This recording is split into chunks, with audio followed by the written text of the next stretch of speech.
Alrighty, so we are back on the Mana Symbol channel. So, hey, Corey TC. So, the other weekend, the Sunday Challenge was won by a deck that looked quite like this. And the pilot referred to it as Urian Sky Noodle Midrange, although I hear tell that Martinez DP was the sort of innovator, originator, creator, tweaker, and my good buddy Mord to Light Mordekaiser has been tweaking and tuning all sorts of different bits and pieces of this deck. This is the list that Mord most recently 5-0'd with. So, 4-color Sky Noodle Midrange. Sky Noodle, of course, is Urian. Just big old value fatty. Comes out of the sideboard, wins games all on its own. And then, it's kind of like Elementals without the Elementals. There's a crazy, like, the fact that the curve is kind of potentially very low is kind of requisite in this metagame. We get to play Wrenn and Six and Teferi, two best planeswalkers in Modern, in my opinion. And we've got Ice-Fang Coatl, Expressive Iteration, Wall of Omens, all sorts of 2-for-1s in the 2-mana slot. We've got Eternal Witness to set up loops with Ephemerate that just crush your opponent with value. And of course, Solitude and Fury to keep us going in the early game. Modern is a weird place right now. We're in a bunch of matchups. Like, Elemental's entire plan in several different matchups is go, land, go, land, go, land, go, or sometimes Teferi on turn 3.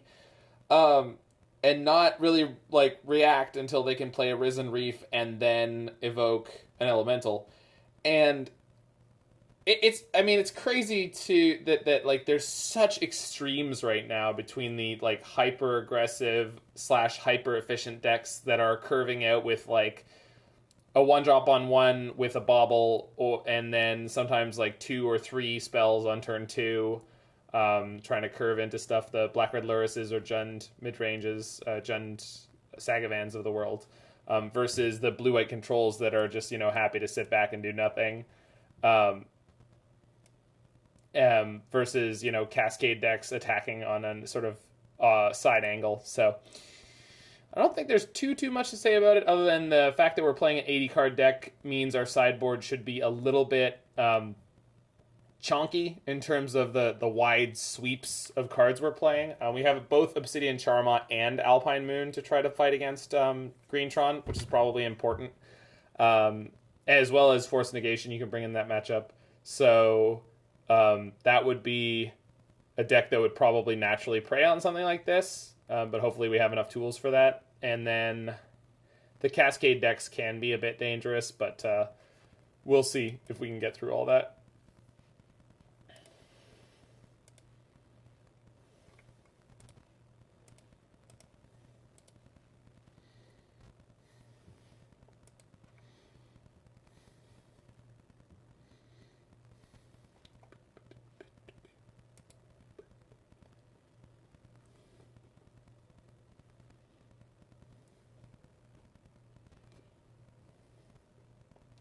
Penguin Turtle is our first opponent.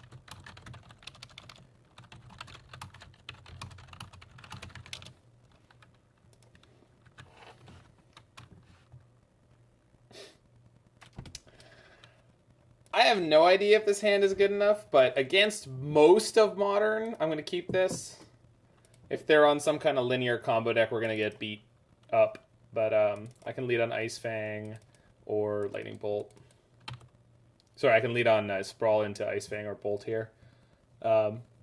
Pretty sure we'll just Bolt in their combat, and then yeah,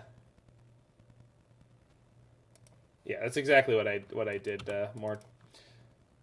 So next turn we'll fetch Forest, and then put the Sprawl in the Forest with blue. I gotta figure out the problems, the mistakes that I'm making as I go along. Unless you like, you can explain why you wanted Stomping Ground's Bolt there, but I don't want to.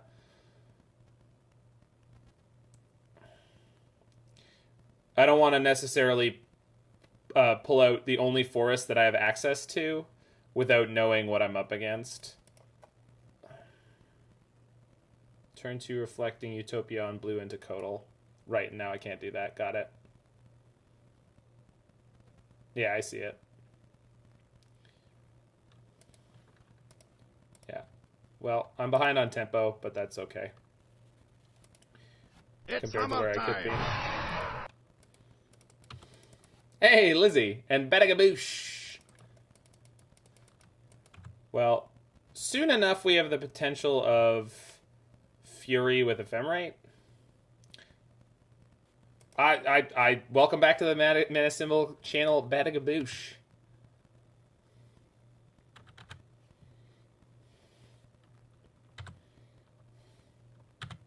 Did I get 2K? I'm not on 2K, it's rounding up.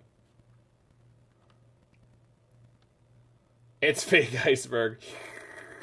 No, we're gonna play fake iceberg in a little while.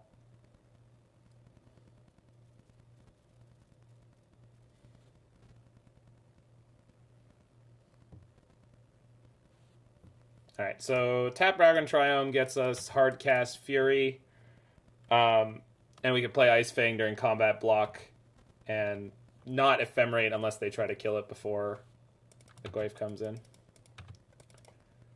Fury is going to be able to start trying to mop up these constructs. Song Quests are open, yeah. They're not playing right now, but they are open to be played. Our opponent has a potentially Aether Vial. The opponent has a potentially awkward hand here. Okay, if this is a 1-mana artifact... Oh my god. That's terrifying. Oh, I guess they didn't have Lurrus in their sideboard, and I didn't notice until just now. Well, this is horrible.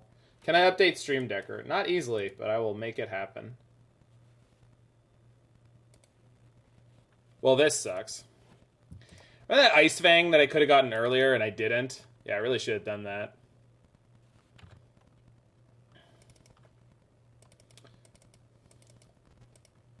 Block, start digging. Yeah, I understand. So we gotta find Solitude and or... I should have blocked the construct because they can pump it.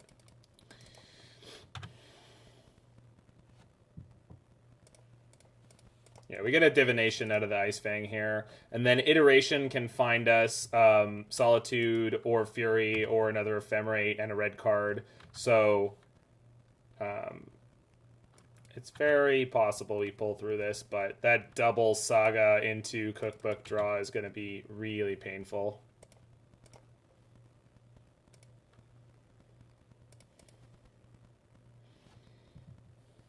Oh.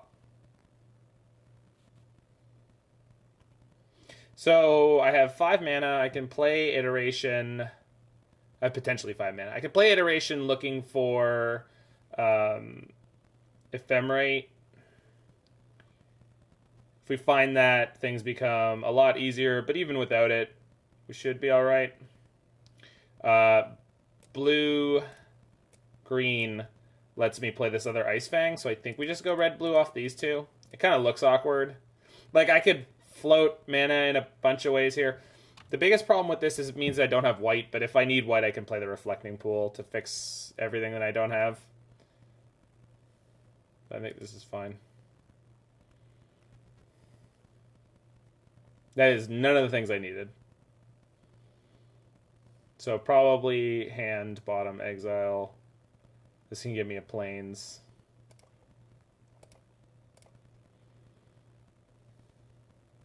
That I don't actually need.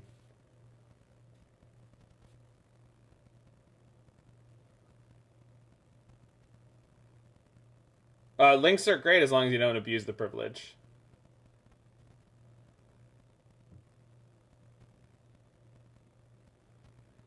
So, I'm assuming that they're going to fetch Abundant as a sorcery. Yeah.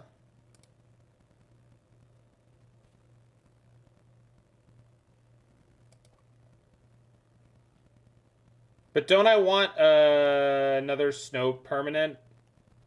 I need another snow permanent. So we should fetch the plains and put the growth on the plains.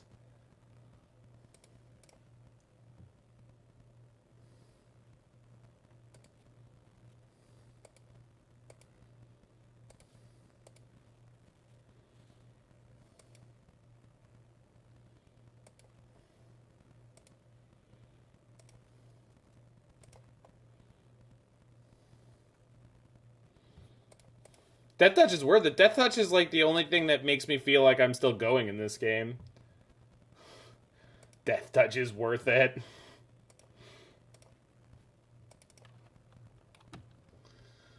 Death Touch is very much worth it. Alright.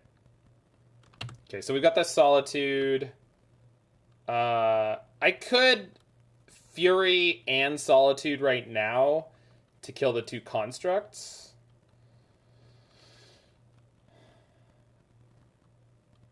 But I feel like waiting one more turn is better. I still have access to the Solitude. Oh. Oh, no. Oh, it's a Dryad Arbor. I was worried about Asmore, Animartic, and Dice No Cool to card coming off that. That was terrifying. But, it's just a Dryad Arbor, y'all. Totally inconsequential. They chiff.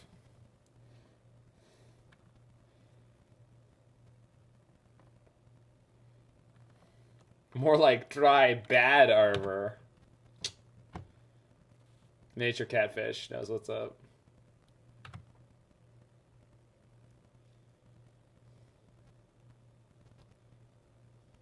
Okay, so Shadow Spear is not problematic at the moment. In fact, it should induce them into an attack here that's going to go really badly for them. They're basically going to get wiped here.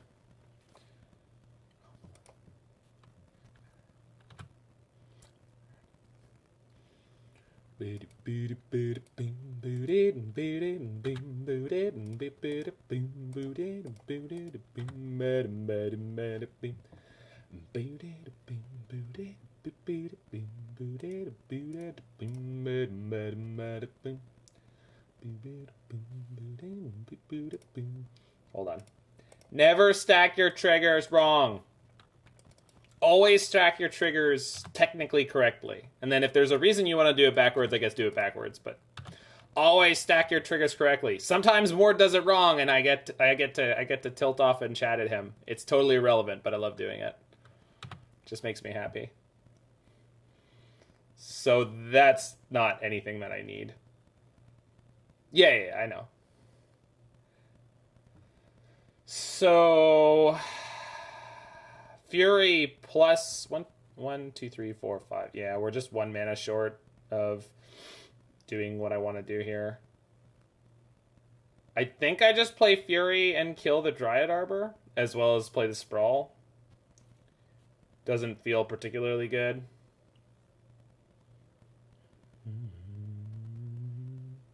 But the Fury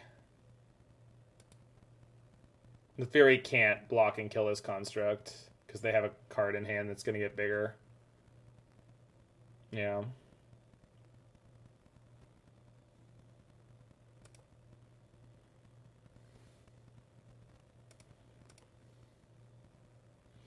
I don't need red. I have double white. I have double... I'm missing double green. Unless I use the growth land. I have a ton of white, though. Then this taps for Eternal Witness. I'm sure there's something I'm doing wrong with this, but I don't. It's fine. I'm not going to worry about it. Okay, we should be very, very close to dead this turn, but... Yes, I know it's going to be an 8-8 Carrion Lich. Or it could be. And if it's not an 8-8, it's going to be worse, but it's fine. It is what it is, man. It is what it is.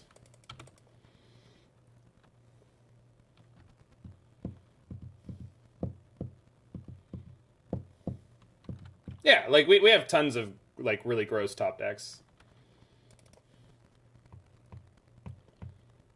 I mean, they didn't discard at end step, so it's only going to be 7/7 at max, which is still too big, but...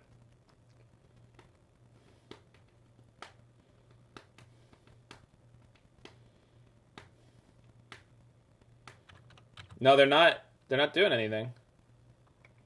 I mean, I'm going to block here. The chance that this kills the construct is just too good to give up. Nope. They have a plan. I don't know what it is, but they got a plan. No, it's not odd. They had a plan. Daddy's home. Slam that Sky Noodle. Mord. Come on now. And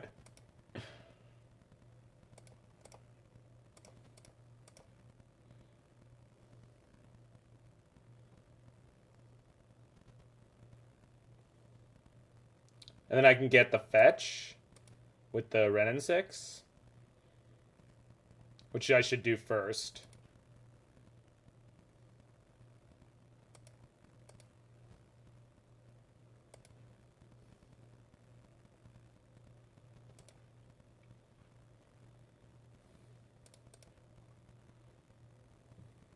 Oh! Oh, it's so good. I liked Omnath first. If it drew a fetch, we could Urian. Oh, well, that's just me not thinking through the line fully. It's so good! I think I just want to gain the life off this, right?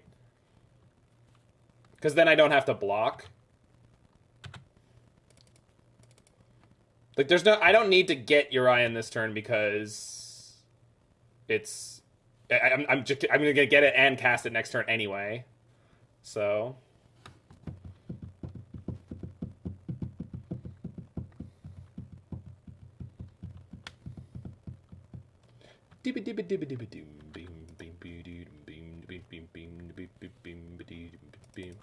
If we use the Ephemerate reactively instead of proactively, if we gain the life. Yes. Stream Decker, sorry. I didn't finish doing the whole thing.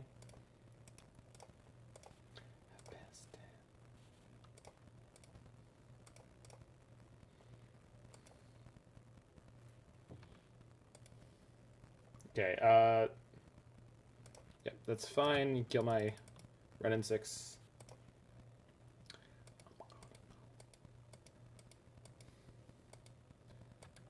I don't... They have an Asmo? Oh, yeah. They're going to try to kill Omnath, aren't they? I mean, they can't let me untap with it, right?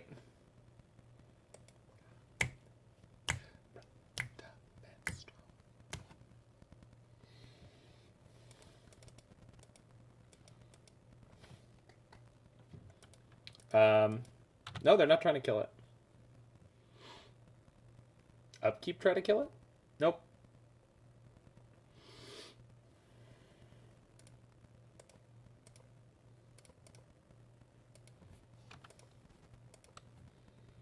Yeah, so we just iterate here. I think. Because I'm looking for answers. Urian's not an answer to this board. That is, though. And so is that one.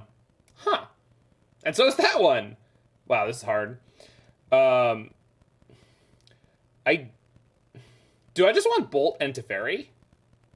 Because we go Bolt first, then they shoot, then I flicker. And then I go land, Fury. You like Tef and Fury?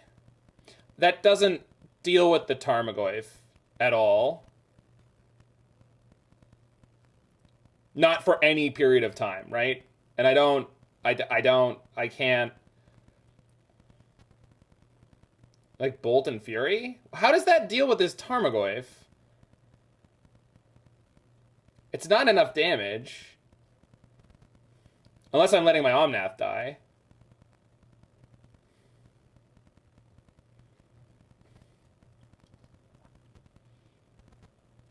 I'm doing what I'm doing. So hand bottom exile.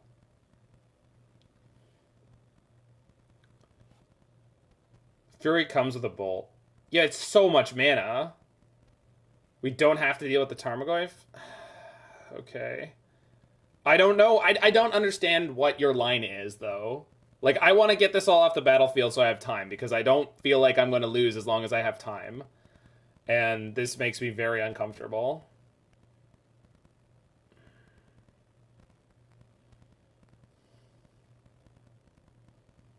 Alright, fine. We'll do it your way. No, that's fine. I probably should have played the Reflecting Pool.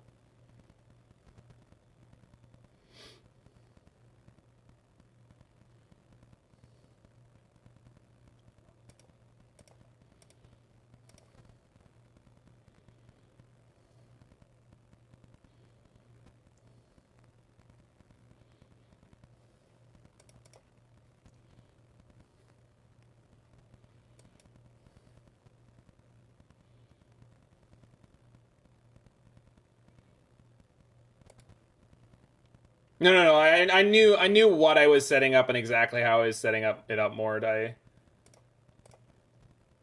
knew exactly what I was intending to do here. Don't worry about it.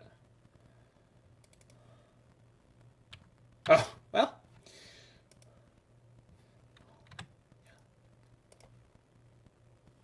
How big's the Goyf? 8-9. As big as Goyfs get. Yeah, this deck is really crazy. Yeah, we're gonna draw cards. The biggest problem with this deck is when I have smart people in my chat, it's impossible for me to play it. Because there's no, like, we're down by 5 minutes and there's no reason to be.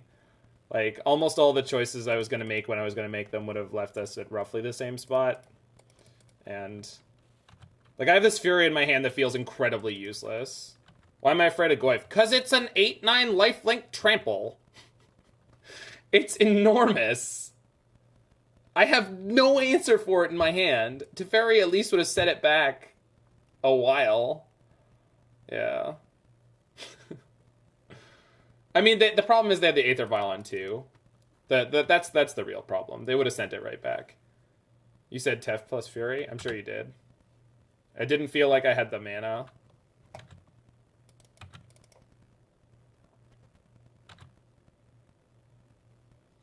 Well, Teferi wouldn't have even really been a fog.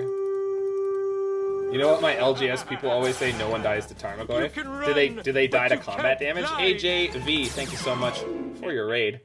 I'm gonna flicker my noodle on stream. I know.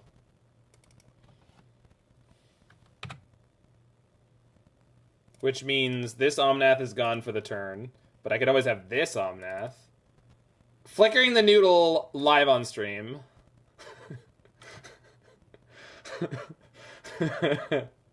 Shoutouts to D: and AJV. So setting the Shadow Spear actually costs them more mana.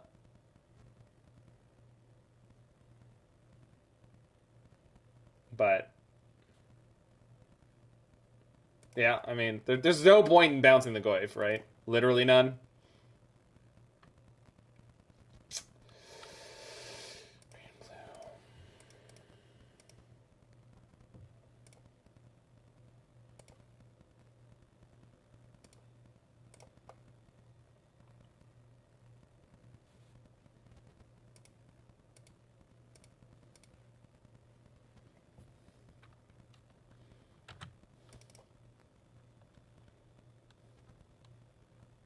Yikes.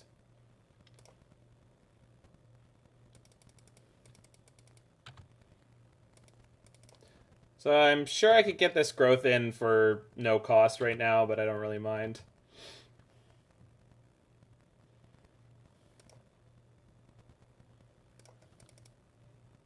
I'll keep the original Omnath. New Omnath, you're just not as good. Sorry.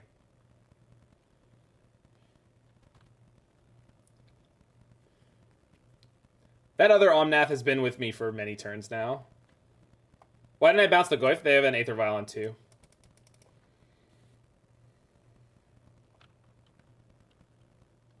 Oh, right. Yeah, that's the thing Cookbook can do. Yikes. I mean, we still have the Fury, but we're running out of time. But they don't have a Cookbook to get it in. So they need a Cookbook, and they need the Asmo, which means they're not going to have Trample on the Goyf this turn. And they have 0 food tokens, so the Asmo's not actually scary right now. So they probably just play an Equipped Shadow Spear here, huh? And then, since their Goyf's an 8-9, do I just group block it? I'm pretty sure I do. They can't attack. No, it's an 8-9. I'm an idiot. It's not a 7-8, it's an 8-9. It's just too big.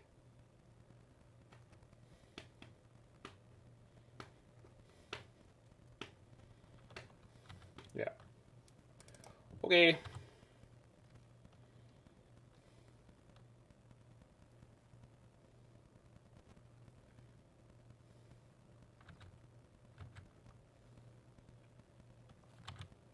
Oh, they're attacking the Teferi? You're adorable, opponent.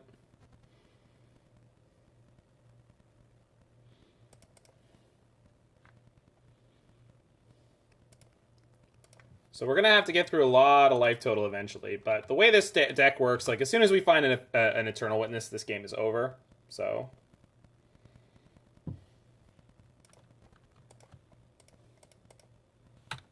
Damn it. Come on. Let's go. Let's go! Wow. Hand, bottom, exile. I don't know. I don't know what sequencing is anymore. Ah!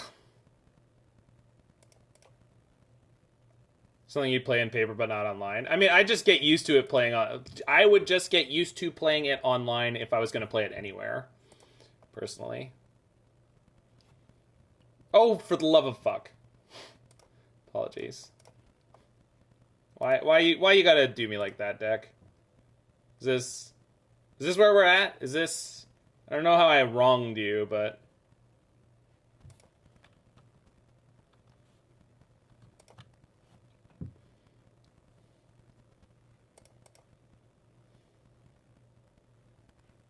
Okay.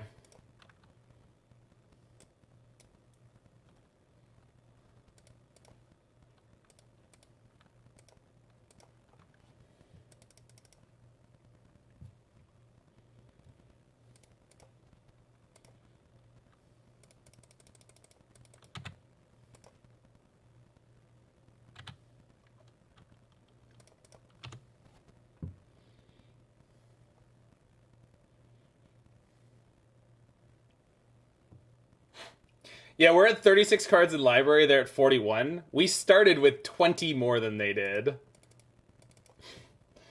There's one fetchable left, Karen, yeah. It's a Hallowed Fountain, I believe. We saw it just now.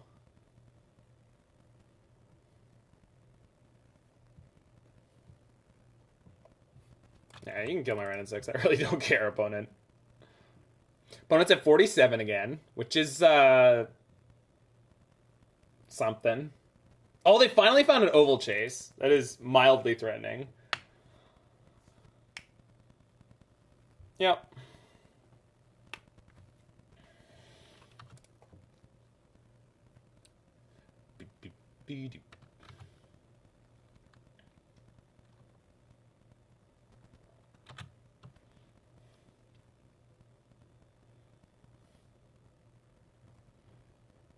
Okay.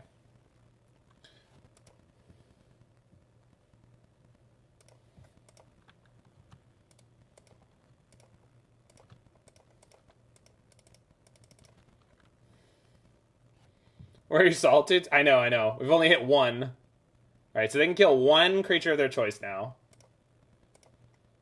That's if they want to spew out of their hand.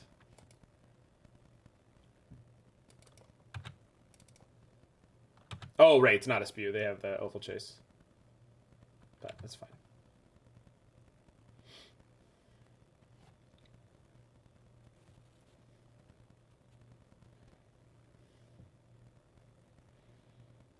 Where the Solitude's at? Could have played and land first. Yes, I could have. And I should have. Honestly, it's so far from mattering at this point, but you're right. Goodbye, Tarmogoyf. You had a good run. The biggest problem I have right now is other than absolute priorities in this game, I don't have time to mess around with details. I really do not. Like, yeah, the soundtrack is pretty good. This is my playlist that's just like a really good mix of stuff. Like, there's infinite ways we could have been optimizing all the way along, but I'm still 45 cards in the deck. And I think I could have done better, but we're 45 cards into the deck here. And the saving grace is that they don't have another Tarmogoyf. That's a good draw. I'm going to bounce Omnath with that post-combat.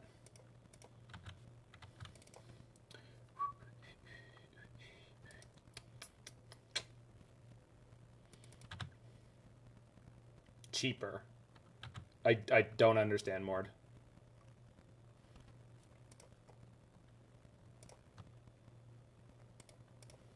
cheaper? Cheaper. Cheaper?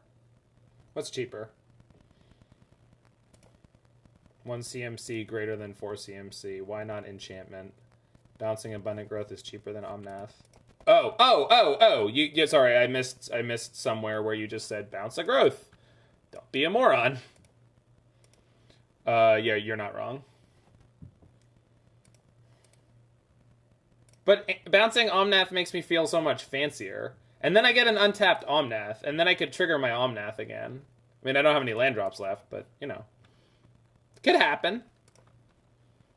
Come on, deck. Come on. Come on. Just one time for the one time. That's not... Alright, it's fine. It's fine.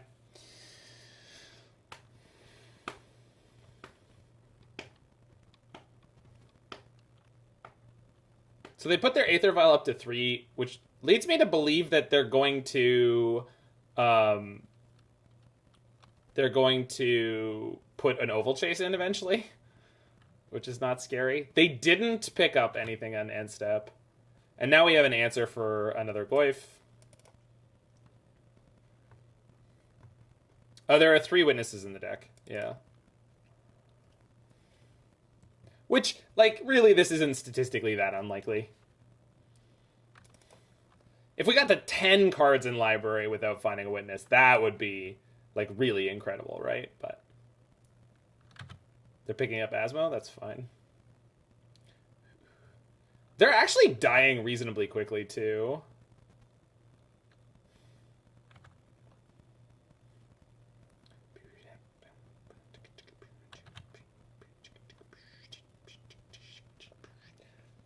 And this is their last cookbook, and the Asmo that they're going to play off it is going to immediately die.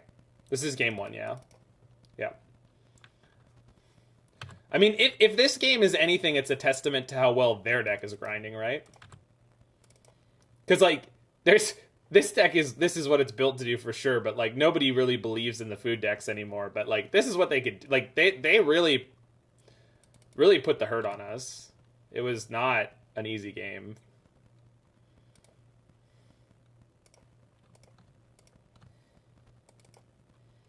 You think our deck has 27 non-lands in the last 30? Yeah, probably. The most important thing from this point for me is making sure my opponent has hope so that they keep spending time on decisions. Like, I'm pretty sure they killed the wrong creature there, but, like, I honestly don't know if they really had a decision in the matter. And, like, they could just draw another Tarmogoyf. Jelly Bean, no. I think I'm just jamming out this Fury. I don't really think I care anymore.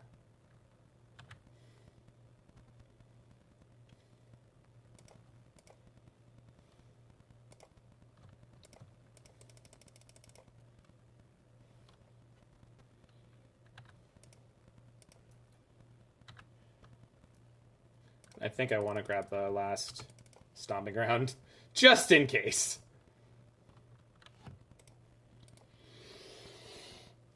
Let's go! Let's go!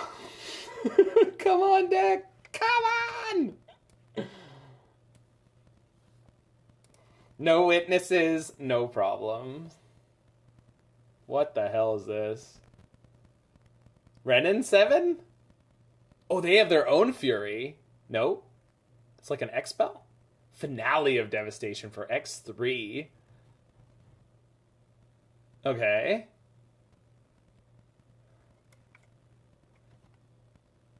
And? Oh, baby. Chatterfang!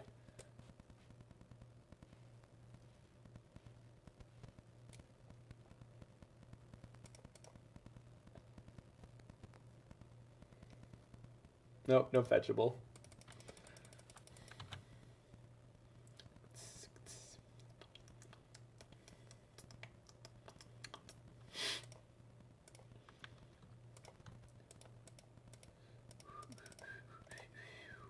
Yeah, get out of here. I think I made the right face about them putting a freaking Chatterfang into play, but... Yeah, squirrels are just rats with better PR. It absolutely is, Joe Chaney. It's Isaac Hayes' theme from Shaft.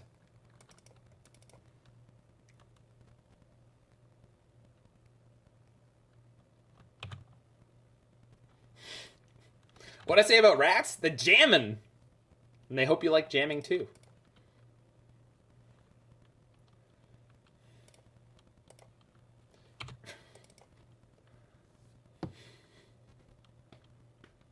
Oh, here comes the oval chase.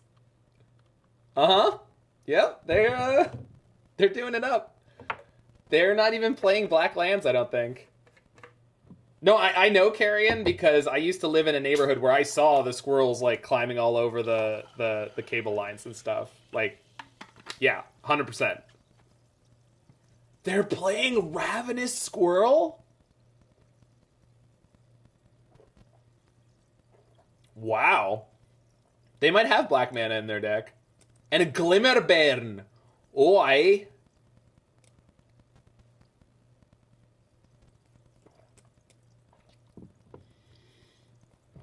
Wild. I think if they attack my Teferi, I'm just letting it go because they trample for 1 anyway. This is never gonna get ticking. Yeah, Glimmerbairn plus the Shadow Spear is actually gonna like keep them in this game. Yes, I know, Mord.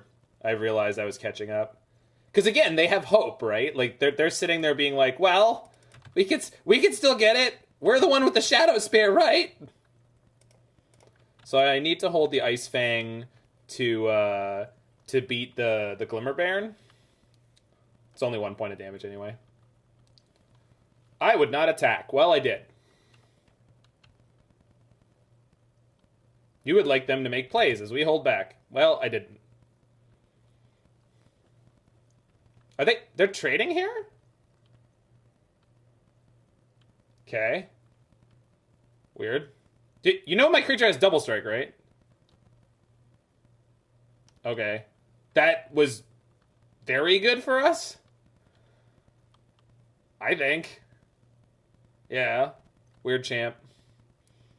They do have a swamp. Yeah, because they want to activate this eventually. Did they crack a food?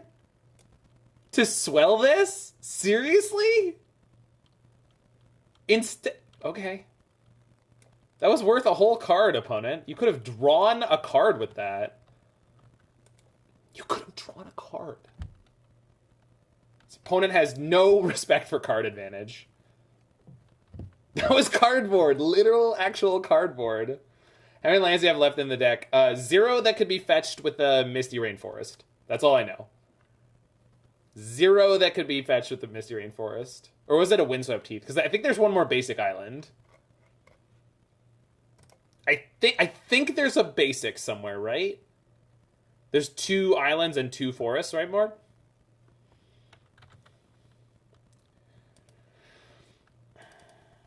I'm just taking it. This thing just keeps coming back, so 5 damage is really not that scary right now, even with lifelink. I just don't care. We think we exiled the island with iteration. Nope. No, I saw it in the deck, like, semi-recently, and that's game. Took a while. Beep, boo doo doo doo, beep, beep, boo doo doo, beep, beep, boo doo doo doo, beep, beep, beep, beep, beep, beep, beep, boo doo doo doo.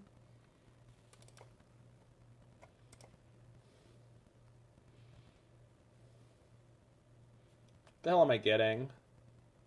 Solitude? I should have held the Ephemerate once I got it in my hand, but I didn't. I'll just pick up another Ephemerate here.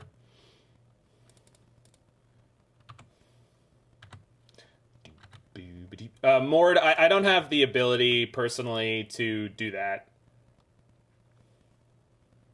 I personally do not trust myself to be able to string them along like that. I've basically gotten lucky to do it as far as I have by now, and I'm not going to push it. Real good or otherwise. Like, strategically, that's what I would like to do. But, yeah.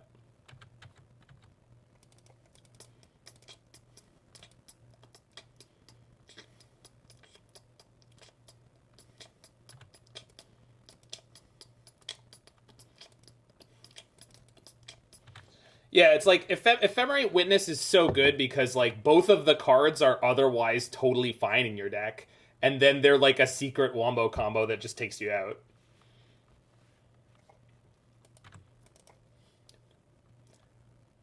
So this is getting death touched. I'm taking the hit from the other one. They have the Oval Chase in hand, and from this point we just start picking up Solitudes with the Witness. So like upkeep, we go target the Witness with the Ephemerate, pick up the Solitude, the Oval Chase. They put in the other Oval Chase, will Solitude that one, and then just churn them out of threats. And you might be asking yourself, this isn't my Ice-Fang Coatl. And you might be asking yourself, I honestly don't remember the lyrics of that song well enough but to make this bit work, but you might be asking yourself, how do I Solitude all their creatures with only one Solitude? Well, I've got Teferi Time Ravelers, which can bounce the Solitude. Also Ephemerates. You should probably Emp EOT and get the Solitude now. The problem with that is then if they found a way to have removal... Oh, they still have 1 mana. I'm just going to be very conservative with they're not tapped down. If they had tapped down, I would have, but they didn't. And like, they just might have 1 bolt floating somewhere in their deck, and I don't want to get got by it.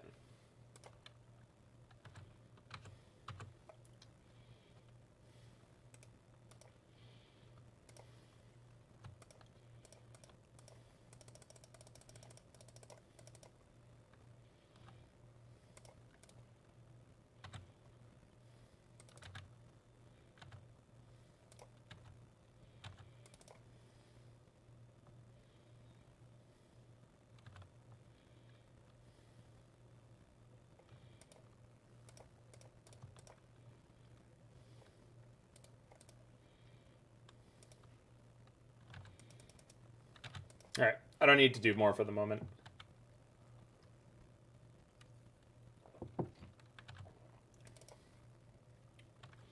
If they kill my Solitude, it just makes my loops easier. There, when they're tapped down, I maybe should have Solituded Ephemerate and grabbed another Ephemerate. Ephemerated Witness and picked up another Ephemerate. But it's fine. We'll be fine. The only thing that matters now is clock. It's literally the only thing that matters.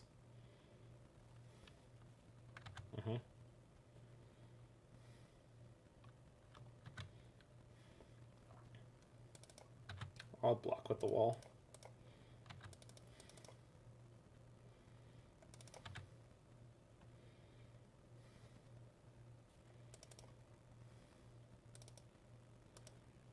Alright. So I should have done it on end step. I didn't. They have 1 card in hand. I could get got here. I'm getting got here. Yep. I knew it.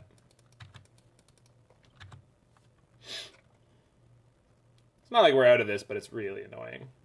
Never mind. Never didn't have it.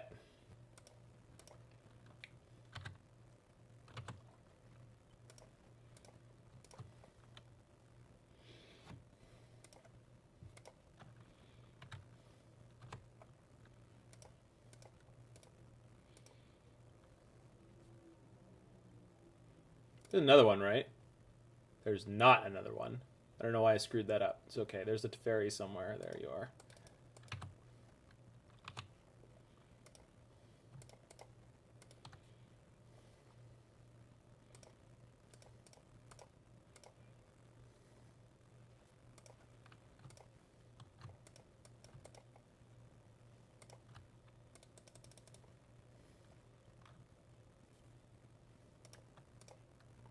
I saw your comment too late, Mort. I'm sorry. I forgot Urian actually goes to your graveyard when it dies. I'm serious. That's a thing that happens to me. It's like, it's my companion. It died, I used it, and it should be gone forever, right? And I should have played a land there to gain life off the Omnath.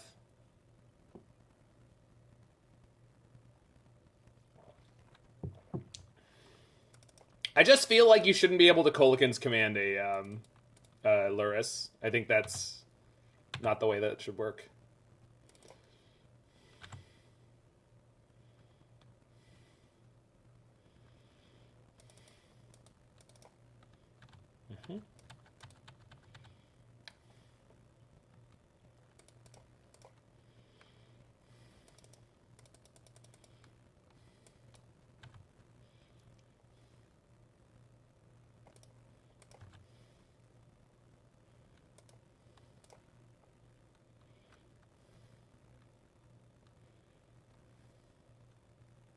No way.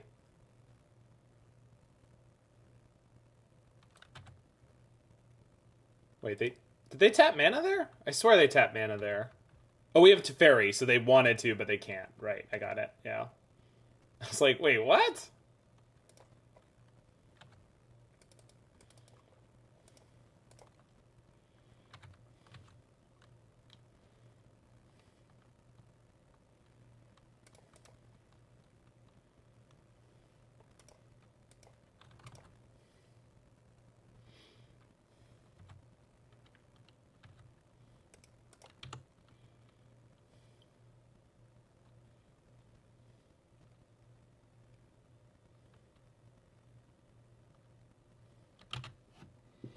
I'm F6ing through their turn. They have no creatures. There's no reasonable way they pull through this.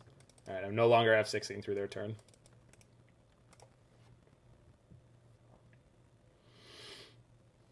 You're on board with an F6 race in game 2? Come on now. This is going to go on the YouTube channel. We're not doing that crap.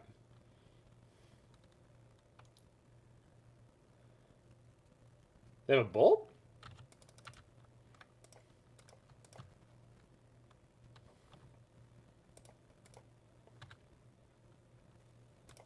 Excuse me?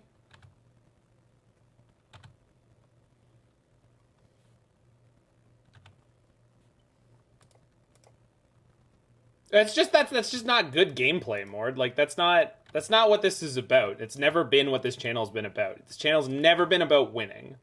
Now, I'm not saying there aren't times where I go out of my way to just be like, I'm captain winning. Let's do all the winning. Yay. But for the most part, I'm showing off decks that I think are interesting, not because I ever think that they're the best. Now, this one is very good, but I'm not going to play it that way just because I can or just because of whatever. So opponent's on the F6 plan, but luckily our hits here are real quick.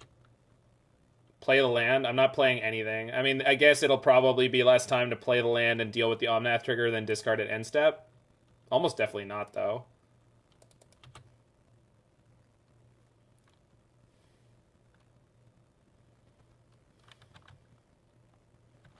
Can't believe we put them to 1 there. Actually could have Ice-Fanged if I had done the math. Excuse me? Game. Alright, so we have 3.5 minutes for game 3. If they start F6ing... So, if they start F6ing, what am I supposed to do? All stops off in the... what is it? Go to the cogwheel and go all stops off and just F6 every turn?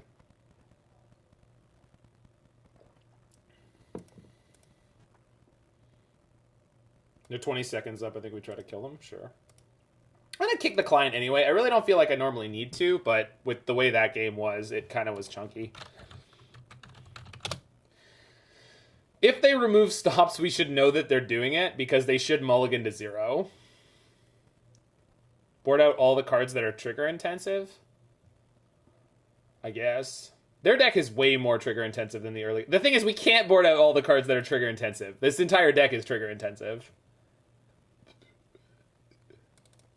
Yeah, just anything with power, but not Charmaw.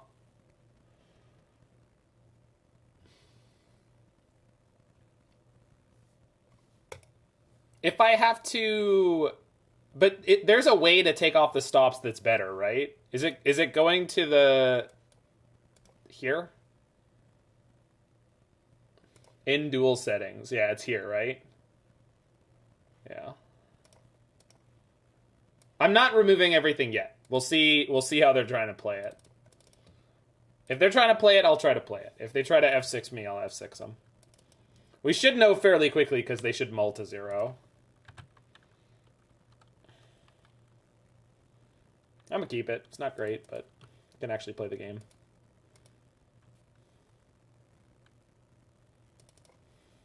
No, they're playing.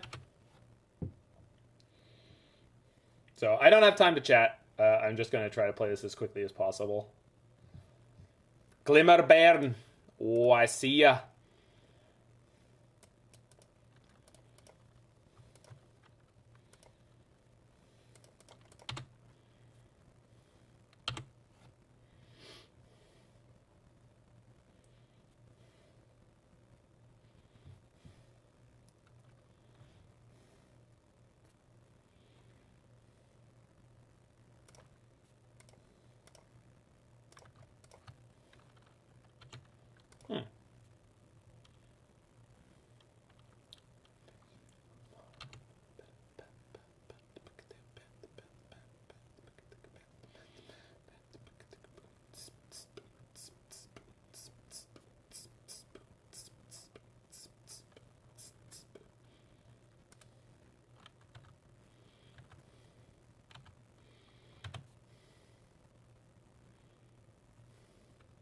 Mm-hmm. Didn't activate. Shit. Alright. Didn't activate. Shit. They're gaming me. Right, that's fine. That actually helps.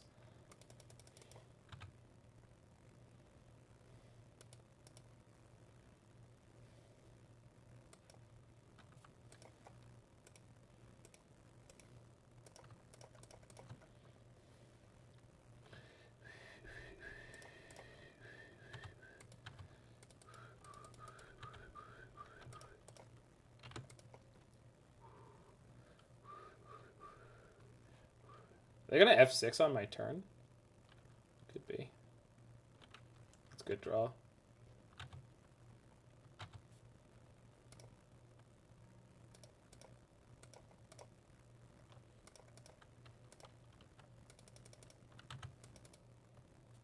Ah! Fuck. I didn't play the land. I wanted to play the land. I can't think and juggle the clock like this. Jesus. Alright, we're dead. Like 100% dead. Them not activating the cookbook for a couple turns there just like really tilted me.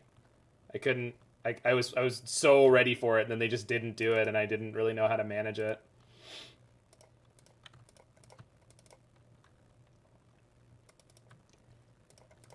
Because I wasn't anticipating that at all. Not saying they've actually won, but it's just going to be harder than I was hoping for.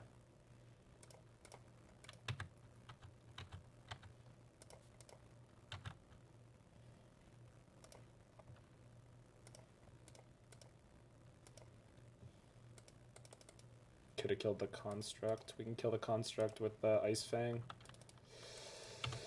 Okay. No, I think we've actually stabilized here. Oh, but they have another saga. Oh, we should have brought in the Force of Vigor. I know there's only one, but...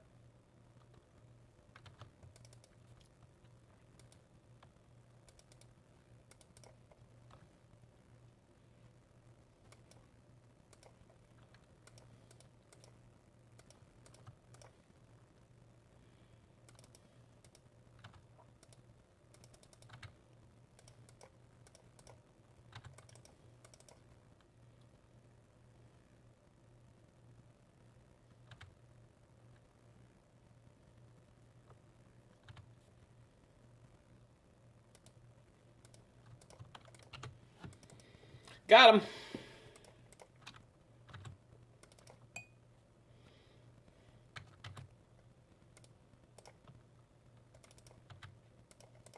Of course, we still have to deal with this crap. I can't win this game. I'm down on clock and... It's close.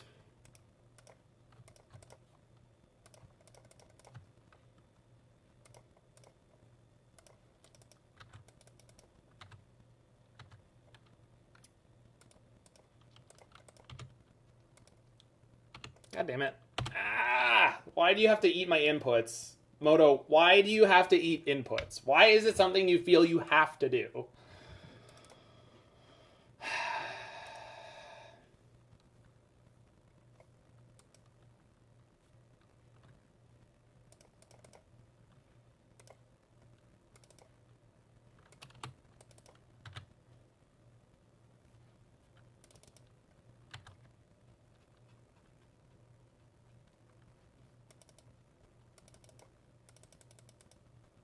Oh my god.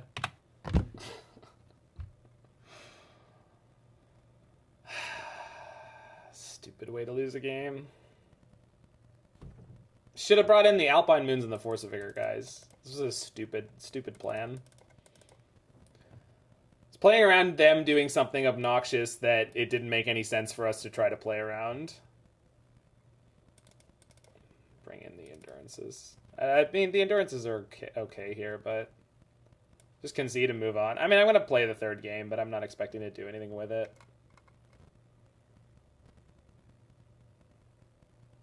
It's either concede or removing stops. No, we'll play 40 seconds a game.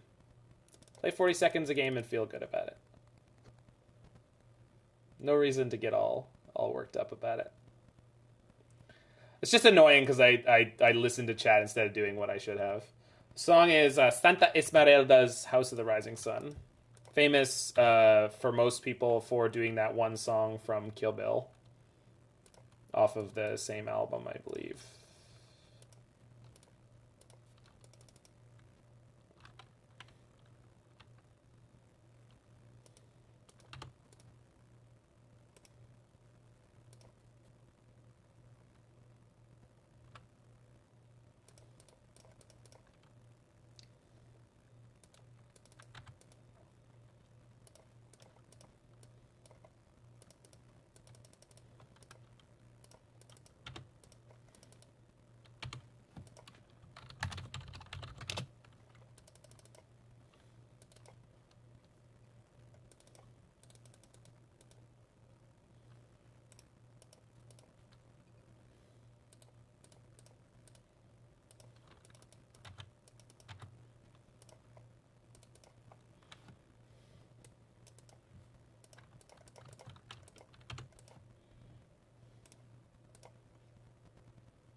Huh.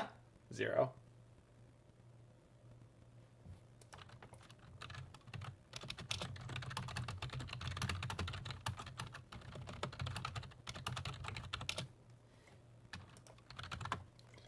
My opponent literally didn't know how timeout works there.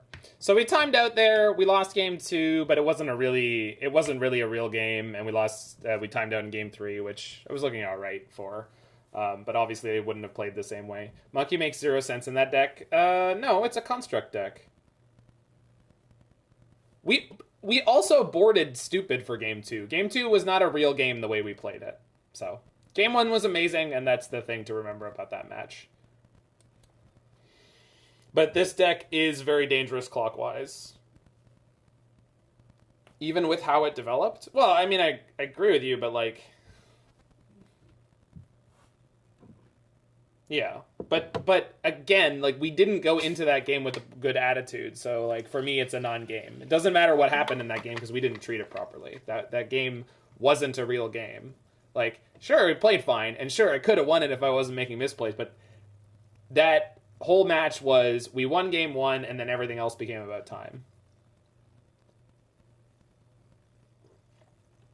And even game 1 was partially about time, and there was a bunch of plays we tanked for like 1 to 2 minutes on, because this deck is way too complicated, and you know it way too well, so like you half explaining a line in chat that you understand. This is the strangest tilt you've ever seen. I don't think I'm tilted. I'm good. Like, trying to do through chat, even in voice, trying to explain some of the complicated ass backwards lines that this deck can do is very difficult. So it's not even your fault because the deck is like super complicated.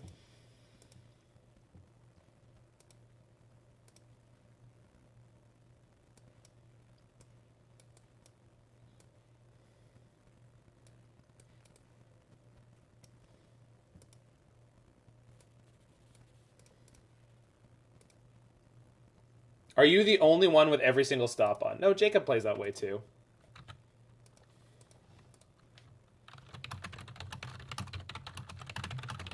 I think I have only 2 that aren't the defaults because I've been gotten by them and I didn't appreciate that, so I changed it.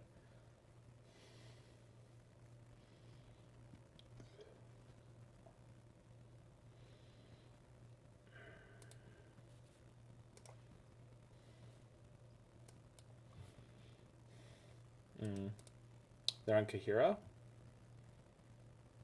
That you can't have a stop on upkeep or untap. It's not possible. That's just literally not a stop you're allowed to have, because nobody gets priority during the untap step.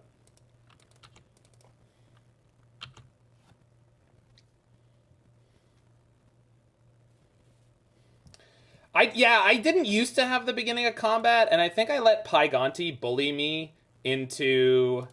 no, you can't set one in the untap. There's nothing there. It's not possible. I let Pyganti bully me, or Mord bully me into putting the beginning of combat stop, but it honestly screws me up more often than anything else. Like, it just gives me an extra click where I'm not expecting one.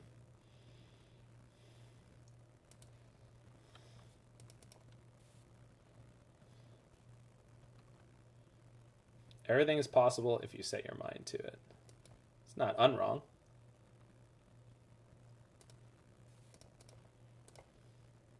So I think we'll pick up Urian here rather than play out an Ice-Fang Coatl against what appears to be a control deck.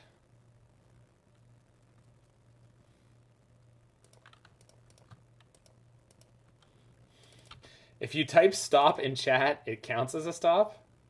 It's important if you have the Ozolith. Is it? Doesn't the trigger from the Ozolith...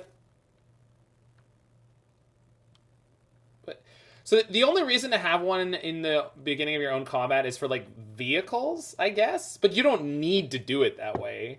Vehicles and, like, Inkmoth. But as the active player, you frequently want to not... Yeah, sure, Manlands. But the thing is, I don't want to get into the whole explanation of tournament shortcuts. But there was a whole thing about tournament shortcuts a while back, and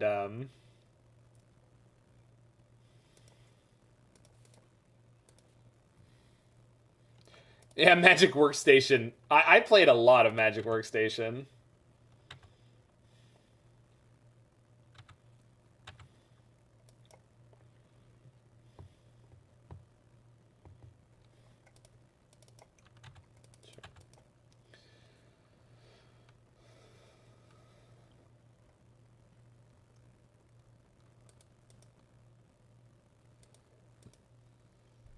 Teferi? Oh, it's Chalice.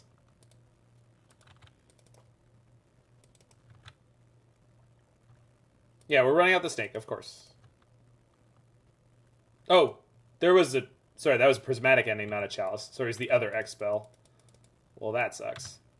I mean, it's good. Like, we got tons of value out of it, but... Magic Battlegrounds?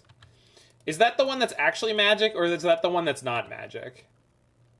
Is that Engulfing Flames, Raging Goblin? It was on Xbox. My buddy had that. I did not. If this is a Teferi 5. Engulfing Flames, Raging Goblin, Engulfing Flames, Engulfing Flames. It's ridiculous. Should have fetched.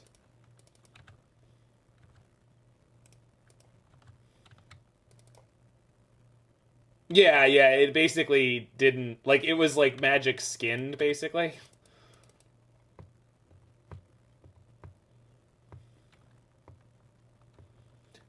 So, Mord, what is our plan supposed to be with this hand in this game? I can't do anything. Like, if they start resolving bigger threats, I'm just doomed, right? Yeah, they verdict. Would have slammed Uriah and get it countered. And why? Oh, yeah. Okay. Yeah, that makes sense. No, it does make sense. We gotta work through their counters. And, like, everything in my hand is a 2-for-1, right? So... Green, green, green. Oh, I can't do this turn anyway, so it doesn't matter. Wait, yes I can.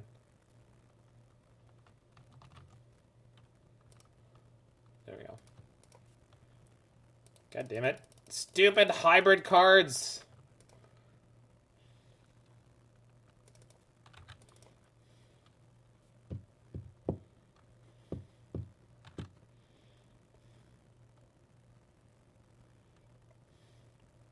Yep. Because they verdicted, it's all falling apart.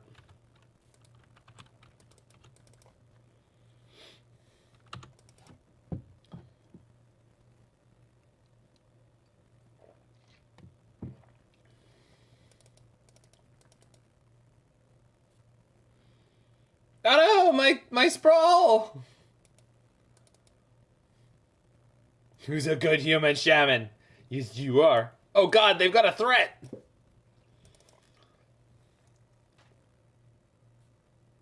That's a prismatic ending. That's funny.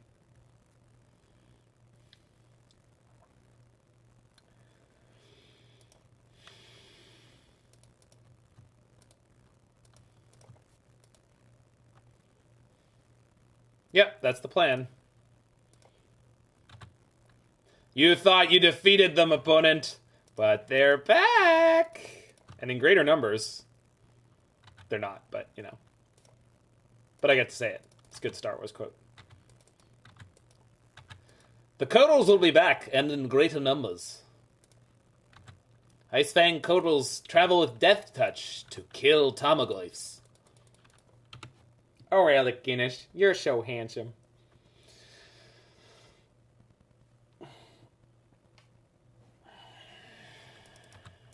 Alright. Smash. They blinked and now they're dead. They weren't expecting Sky Noodle Witness Smash. I flipped back and forth there, Canada man. It was Peter's one that I go to a lot. Oh, they have a shark. Peter's one I go to a lot. But then I switched over. Double Bolt the Shark? Yeah, for sure.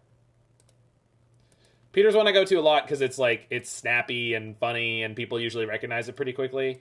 But then I realized like I was doing a Star Wars bit and I should probably do something akin to a Obi-Wan Kenobi. So I pivoted.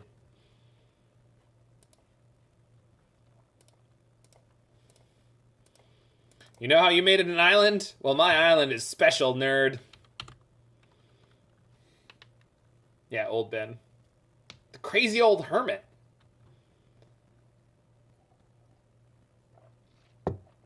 I think Uncle Owen calls him a wizard, which I find just like one of those funny throwaway things that like people don't remember about Star Wars.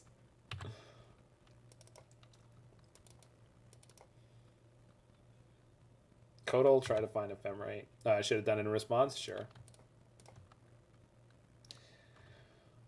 I'm not big on trying to spike something off the top in my 80 card deck, but you're right. God, I love Revenge of the Sith for being so colossally awful.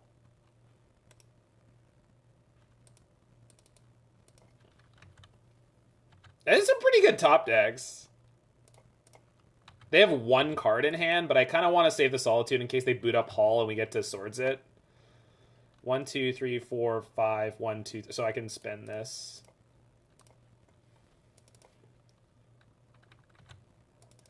This is the one matchup where Coatl shines? No! It was good against the Tarmogoyfs in the last one. But I agree, Coatl is overall not a particularly good card in Modern. The funny thing is, I feel like in a lot more decks than people think, it's better than Snapcaster Mage. Yeah, Spreading Seas, you just... It'd be good against Saga, it would be good against Tron, but I don't know if you can do that right now.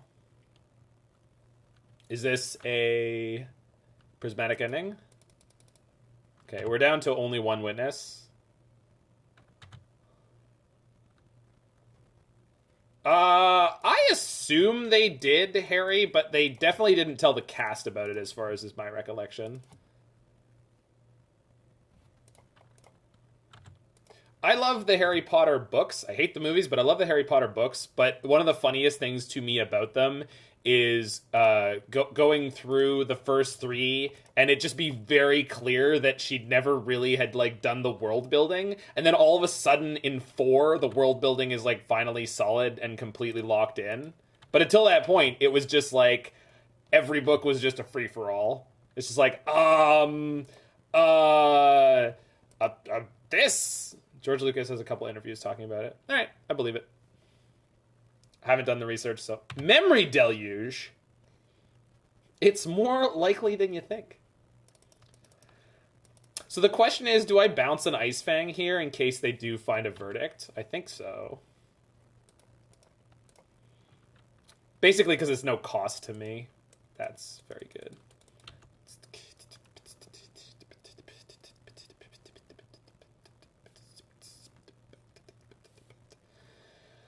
If we spiked Omnath into a fetch, we had lethal. Sure. And if I don't? With the iteration. I just didn't want to tap the... I feel like they're so brutally, horribly squeezed here. Like, I know their deck, right? That there isn't an out here. As soon as they pass the turn, it's over. They have to do something right now. They're ending my Teferi? Sure. Okay. And the other card in your hand is not a verdict.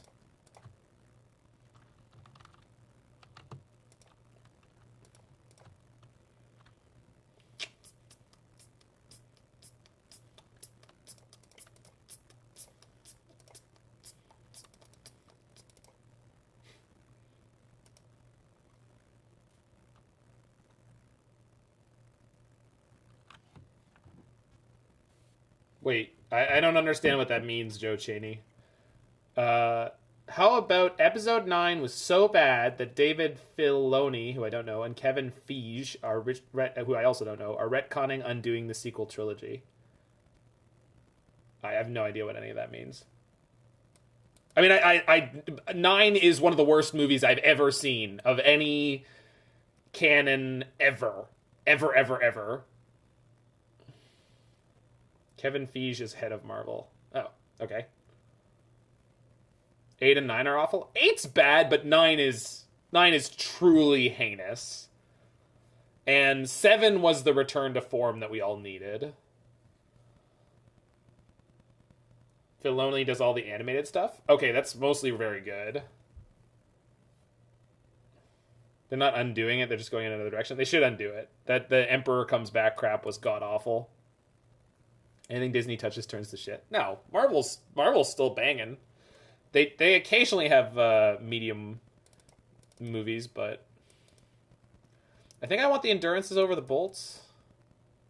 Does this look okay, Mord? Brought in Flusterstorm Force. I just cut the Bolts. And I cut the Wall of Omens for Endurance.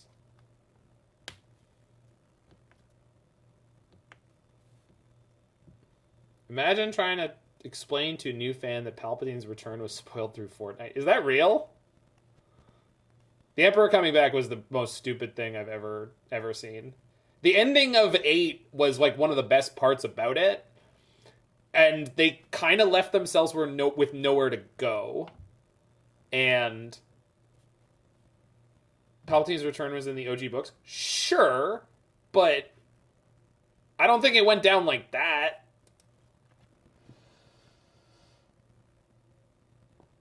I think it was probably better than that, and it probably wasn't good. Yeah, they probably explained it much better. No fucking kidding. Emperor's Return in the movies was announced through Fortnite. That's such a stupid... Yeah, the books aren't canon anymore? Yeah, I mean, let's not even get into that.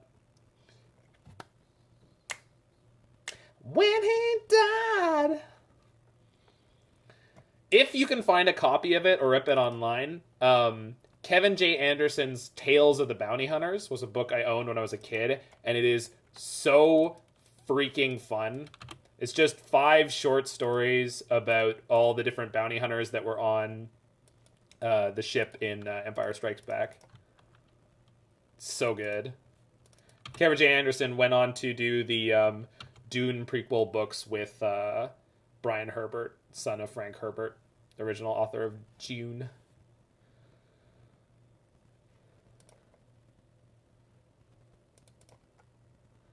I'm okay to give them a target for their spreading seas here that I really don't care about. I'm not casting Wrenn and Six this turn, so let's get a tapped breeding pool. Yeah.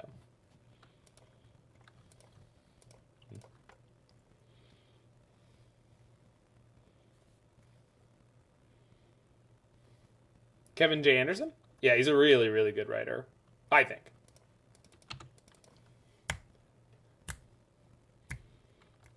You've changed Fluster for Pierce specifically for this matchup? Yeah, or Mystical Dispute if you want a little bit of percentage points against Murktide.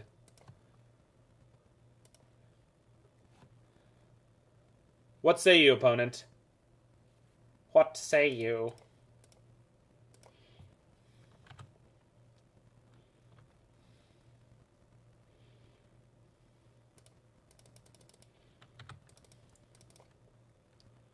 When he died. Oof.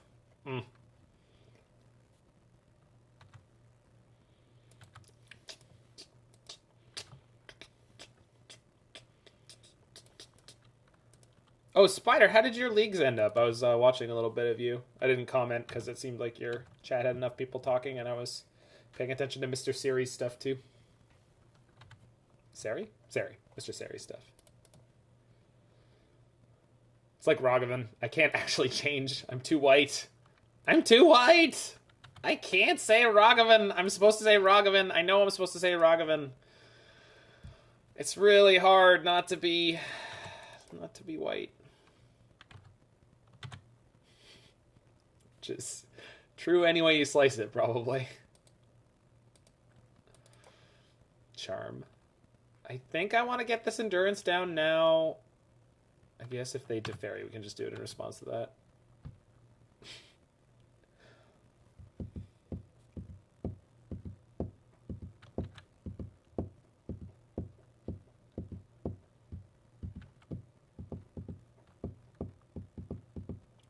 Lurus?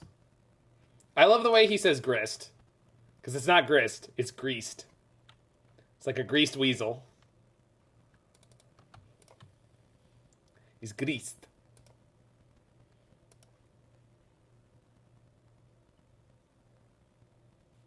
Green. It's fine. Just let it go. Go for the endurance on end step, then play Fury main phase. It's not a great set of plays, but it's something. If they're actually missing their land drop, that's something. Blue? Another one? Oh, yeah. Going ham over there. Okay, so I actually need to think. This is those colors. I want green right now, and I'm losing. I have white. I'm not going to have red. I have red here. Honestly, it doesn't matter because I have this other 2 Flooded Strands, so let's just like do that. Probably doesn't matter so much. I think I'm losing time for nothing there. It's not really getting annoying though because I have like infinite fetches still in my hand, Mord. So it's like it's not annoying. It's really not. Like, it seems like it would be, but it's actually not, right?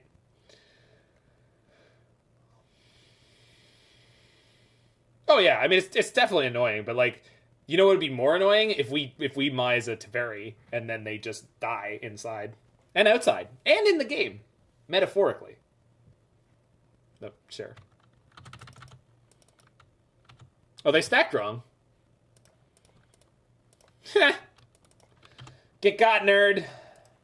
Yeah, I'm not putting that Solitude back in your deck. Fuck you. I will Ephemerate my endurance because I want that in my graveyard.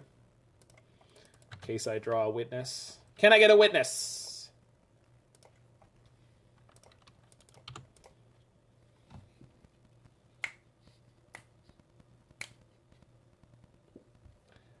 Boo-doo, boo-boo-doo. Papa was a Rolling Stone, people. Nah. I'll tap your islands that you gave me. You! I learned it from watching you. Ah, crap. Alright. You got me. Infinite Flusterstorms? Yeah, it'll be great. And we still have this Fury to mop up the Teferi. And when he died... They're still missing their land drops. Sorry. Mord's here. This is Mord's deck. They're failing their land drops. Opponent, how does that make you feel that you're failing your land drops? I mean, I've heard of losing, but failing your land drops? Goodness gracious. That's...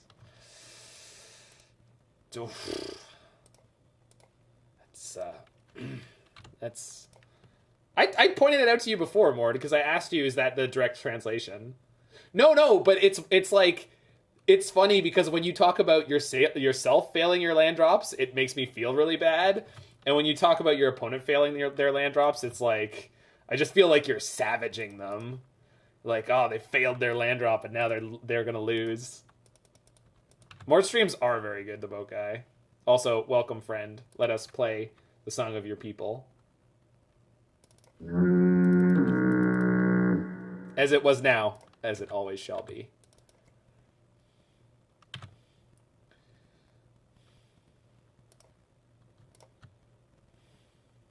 I have a lot of green up here. Hey, opponent. I'm going to draw 2. How do you feel? Good? I'm hoping good.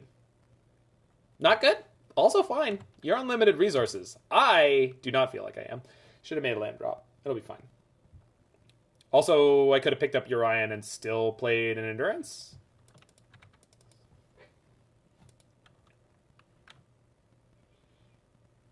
Opponent part of limited resources? Is that a joke based on the thing that I said? Because if so, ahaha.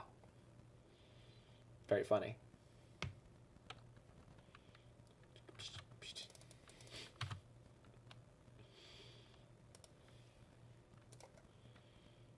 That's not green. That is. I'm liberating my land, opponent.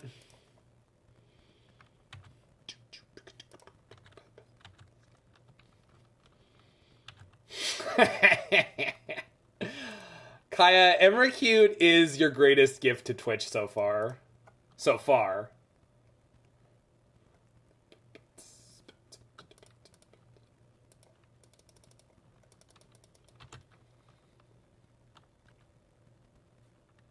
Land liberated. Yep. Now, if only North America could get its shit together and do the same thing for people.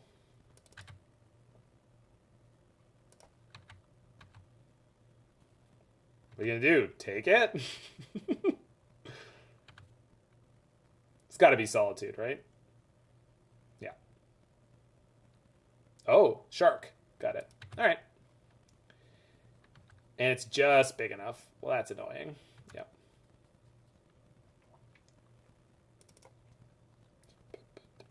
Yeah, I think that's the plan.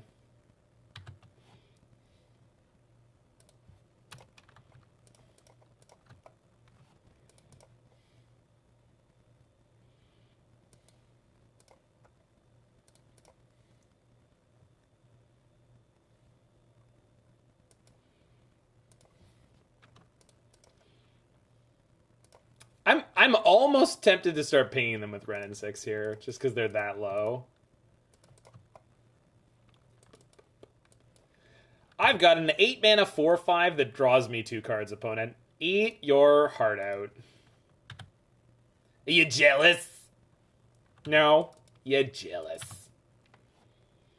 Oh yeah, who was asking about the Peter Griffin impression? Yeah, I used to do that one all the time. What was my go-to thing that I would say with it? There was something that I would usually say with it. I feel like it'll come to me organically at some point. Memory deluge, sure.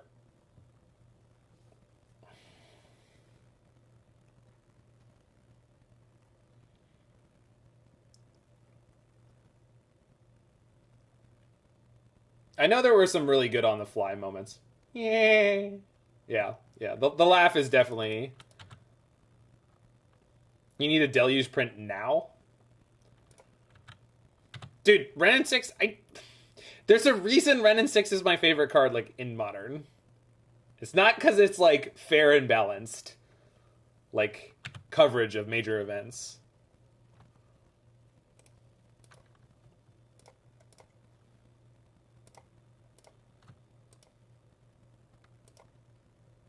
Hey, notes in an octave. Oh, it's time to 5-0 now.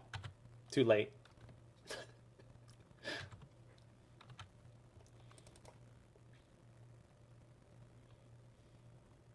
Yeah, how high is it spiked, though? It's standard legal, but the thing is, it's not showing up in high numbers in decks, but we are at, like, the beginning stage of the spike, I guess, so... Probably could be pretty high if it wanted to be. Yeah, the art is really beautiful. It makes me think of the art of Therese Nielsen, and I feel like they've intentionally, like, found someone to replicate that style without them being she. Like 12-15 now. Man. The verdict? Yeah, you have the verdict.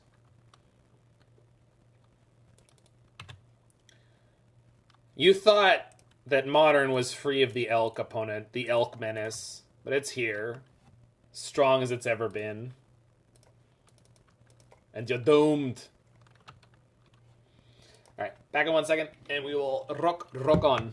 We just mopped the floor with control.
Flash 3/4 Elk. Very aggressively priced.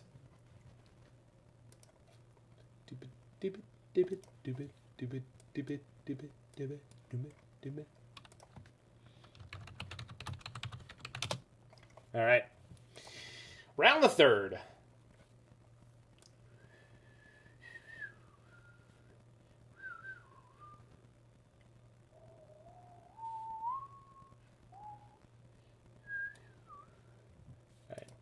He has an opponent named Splogy.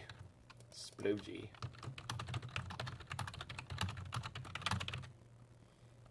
Alright, so they don't have a companion.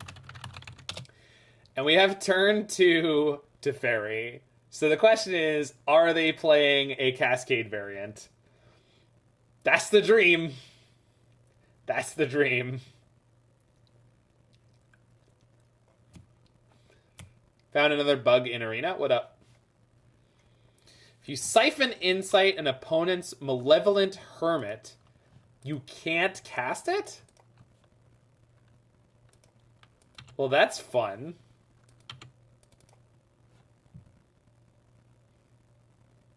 I don't know what this means. But I'm pretty sure it means I'm jamming Teferi and plussing.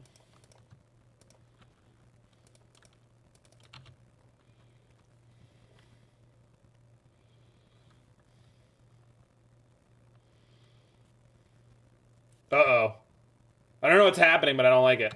Oh. Oh, it's just mono red prison. Oh, thank God.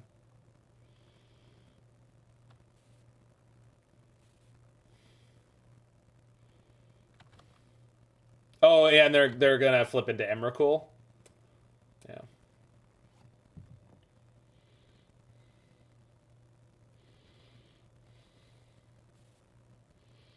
So I can play Wrenn and Six.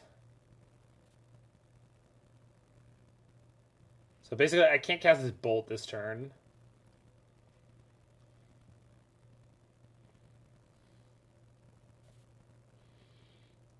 Play Wrenn and Six.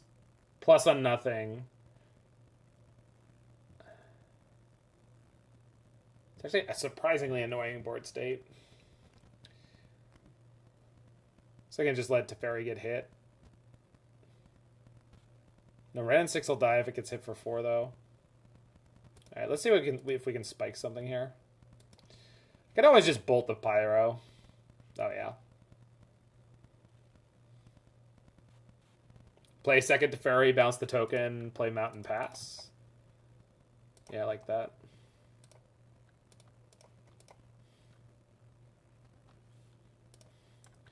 You know why they haven't done anything? I guess they don't care that much about the limited format on Magic Online, which does not surprise me at all. They're almost definitely a Chalice deck, so getting any value out of this Lightning Bolt is nice.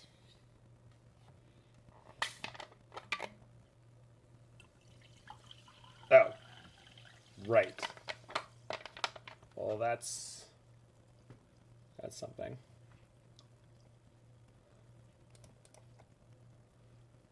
I mean, I guess I out this now so I can play Wrenn and Six.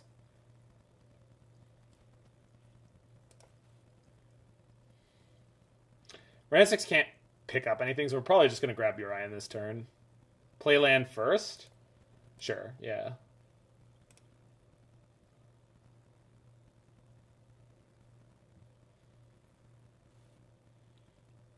We're not exposing ourselves to Emrakul. Yeah, that's what I was saying. Like, there's nothing for Wrenn and Six to grab this turn, so there's no point in. But they don't haste the Emrakul, Mord. The Emrakul doesn't come in with haste in that deck. It's not Speedy Spaghetti. They serve you a plate of spaghetti. They don't throw it at you.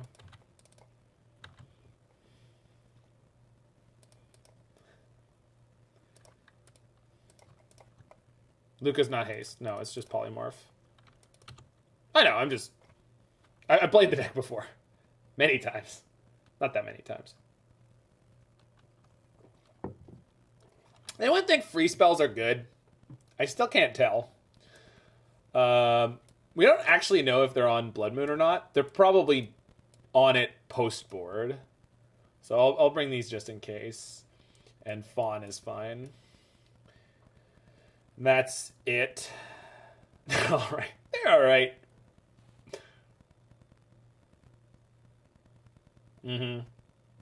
It's just that Solitude's in so many main decks. Like, there aren't that many answers to Blood Moon floating around in main decks. Like, you can bounce it, but... Despite how it looked that game, I think Teferi's not normally that good here. But... I'm willing to be convinced otherwise.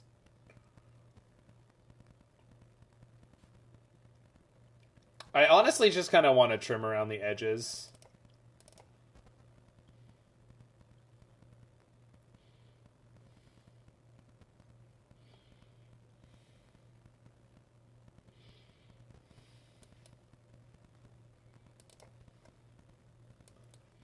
Just one Bolt, one Teferi, one Witness, and we're bringing in Forest, Fawn.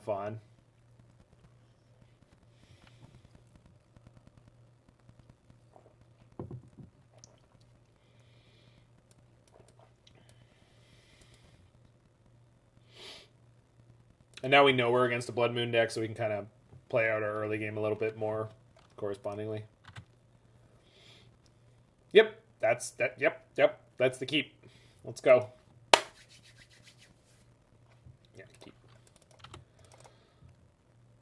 Turn 2 Blood Moon on the play would be annoying, but not devastating. Den of the Bugbear. Powerful magic.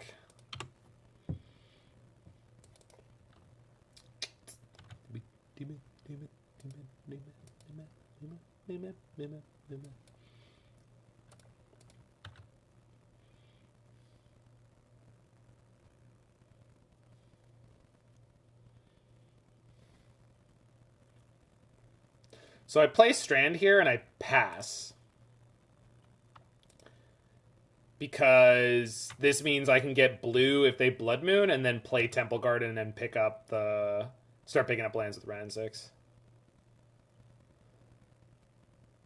Pray? I mean, I don't have to pray. No prayer is necessary. No prayer for the dying. No prayer for the dying. Is that Maiden? I think it's Maiden. Oh, I could have Teferied the Blood Moon. Would have been really good. Nah, we'll just do it next turn. It'll be fine, right?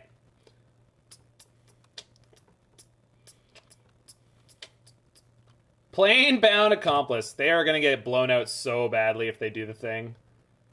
Oh, yeah. Oh, it's so good. I don't even know if do I blow them out? Do I blow them out here or do I take out the Emrakul? Both are so appealing. I'm gonna do it here. Sorry, opponent. Always stack correctly. Kill the Emmy. Nah, they might have more than one. No, the thing is, if they're playing a maximum Luca drive like I used to, they probably. I agree. They probably only have one, but I'm in the business of playing against my mental picture of the good version of that deck. The funny thing is, I don't even actually want to Teferi bounce the Blood Moon right now. I think I'd rather Express. Because if they get another Emrakul, we could just Teferi it. I'm not bouncing the Moon.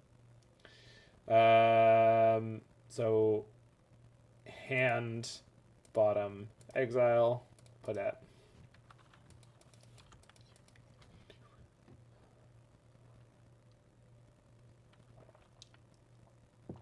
Yep.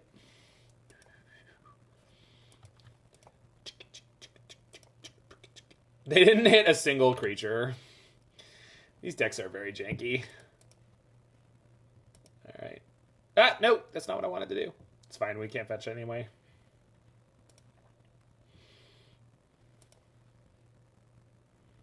Yeah, bouncing the moon would actually be really bad because then they get a creature. Alright. So we go hand,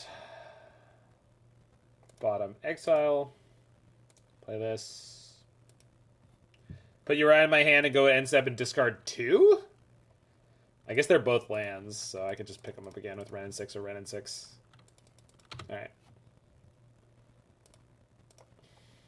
Is my hand stacked? Feels a little stacked.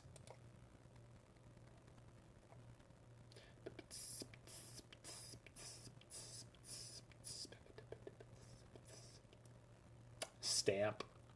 That's annoying. Alright, we'll let him have the Emrakul this time.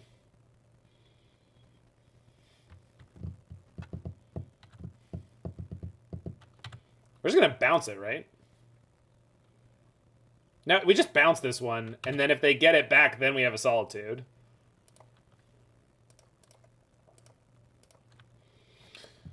Alright, scoop it up, nerd.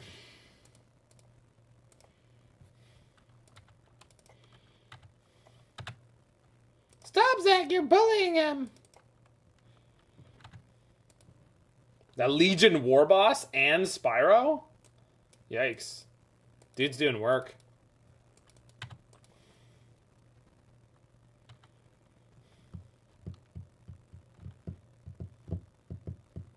No, they had 2 Emrakuls in their hand. No, they're playing like 4. No, they're playing like 4 Emrakuls. Probably because they know it's a Solitude meta. So that gets them A1/1. That can combine Teferi. That's fine.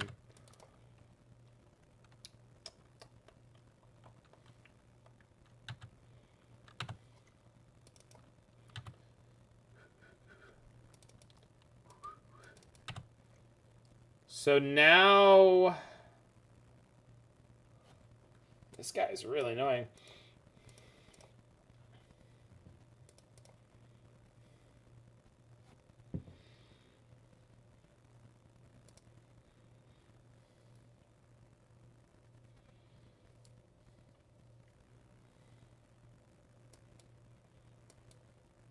I have to exile Urian to the Solitude here, unless I can spike a white card off the iteration. Did not. Did draw some good cards, though. Hand, bottom, exile. Growth go there.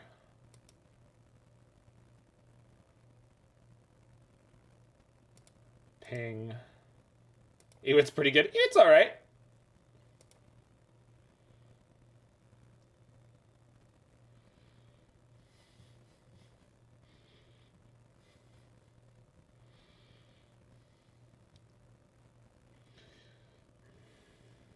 kill the boss. See if I can get away without having to pitch this turn. So if I can save the Orion, it's like really, really, really good. I don't even mind them killing my Wrenn and Six. I have another one. Like, it's fine.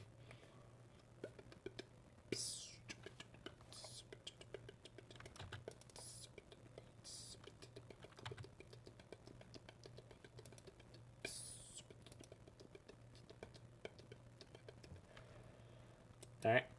You got Emrakul.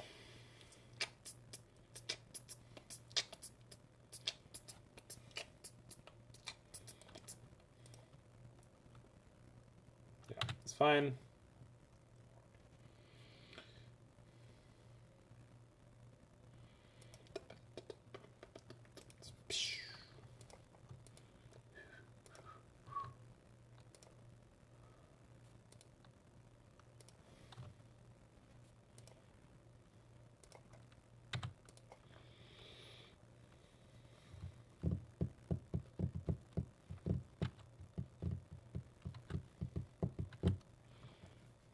Opponent, if you make me do it, I will kill 4 Emrakuls. Plussing again. It's Plain Mana Countless Magus War Boss. So I need to stop on their main phase if they play the War Boss. I mean, I don't need it. No, actually I don't. I mean, we'll keep it. Plain Mana Accomplice resolves.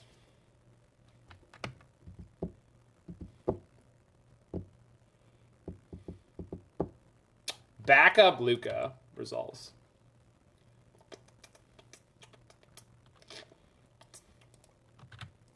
Sure.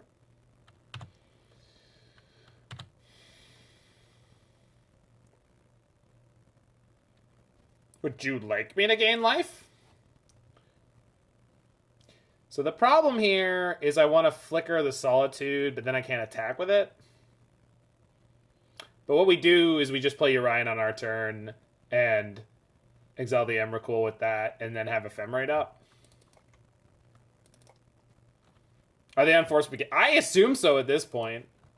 We've seen 2, so why wouldn't there be 4, right? And maybe it is just 2. It could just be 2, like for the redundancy. But 2, I don't know.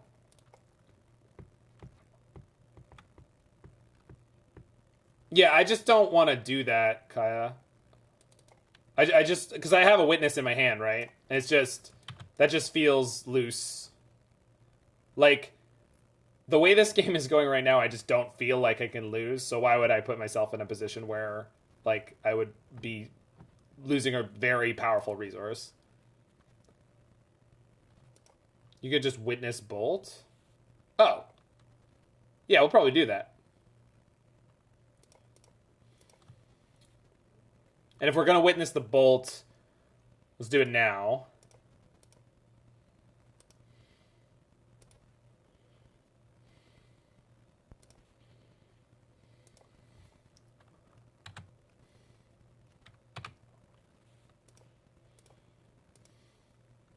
Oh, that's fine.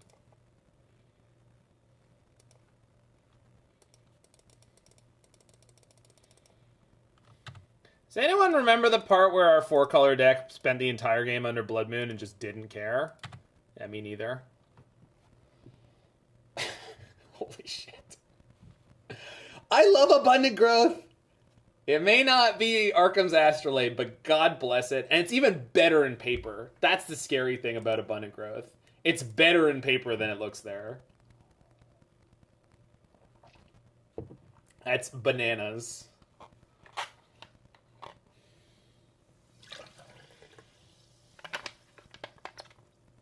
We used to have a command for it. Should I go to Subway and get lunch? If you want to. Because in paper it's not bugged.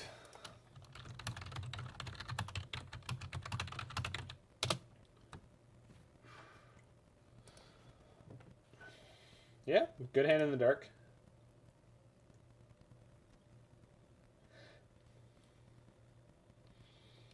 So the bug is if you play it on a land and then a Blood Moon comes down, the Blood Moon removes the ability to tap for all colors.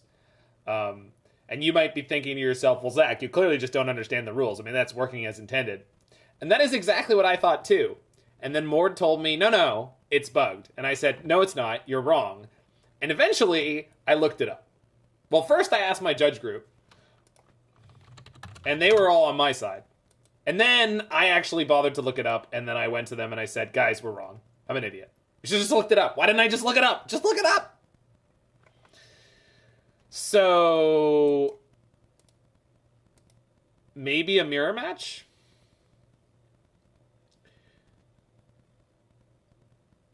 It's not that it's not correct at all, Carrion Lich. There's a tiny exception written into the rules that makes something like this continue to work through a Blood Moon. Which is bonkers. It when I saw it, I was like, wait, what? I was reading through the whole section on something gaining a basic land type, making it lose abilities. And I was like, yeah.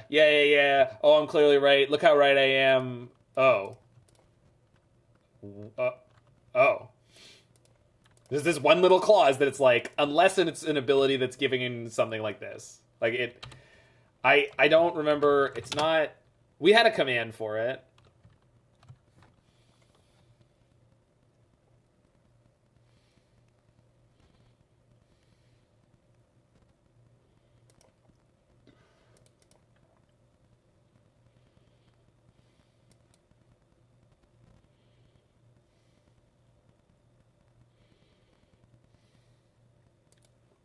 Is it not timestamped like Dryad is?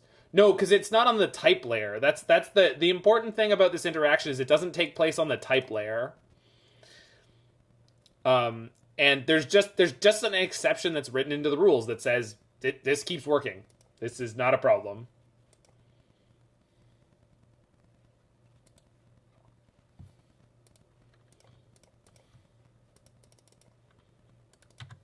The enchantment doesn't require a land type. Right, but there's a rule that says if a land gains a basic land type, it loses all abilities and gains the corresponding mana ability. I think it's written out more explicitly than that. The point is, if you make something a mountain, it loses all of its other abilities and it gains the ability to tap for red. Same with island, same with plains, etc. And so that should wipe out abundant growth. But there's an exception in that rule that says, oh, but wait, unless it's exactly this kind of ability, then you get to keep it. I do not know why. No idea. None. I got nothing. Probably should have played Omnath into this play. But that's okay. I think we'll be alright.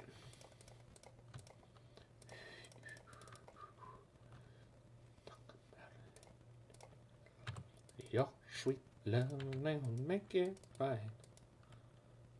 Yeah, that was my plan, Kaya. I knew they did that setting themselves up that way. Or at least I suspected. Is this a mirror? I believe so. I feel incredibly advantaged, by the way.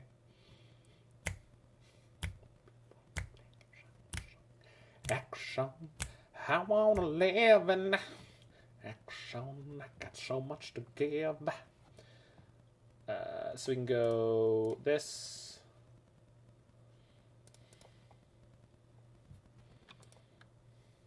Oh, I already had the white. That doesn't do the thing I wanted it to. That's fine. To be fair, Mord has abandoned us for the last several minutes.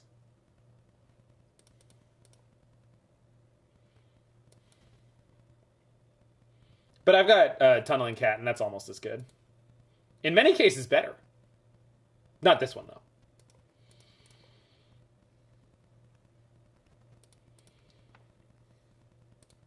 Oh, can you message me your Patreon link right now? I forgot to ask you for it before I put up the video description on the league we did.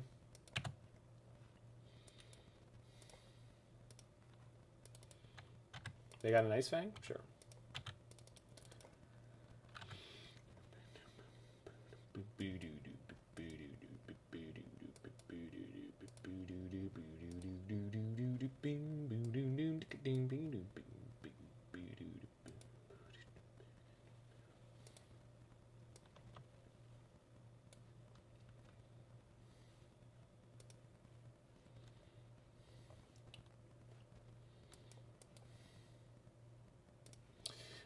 They got a Teferi, huh? That's annoying.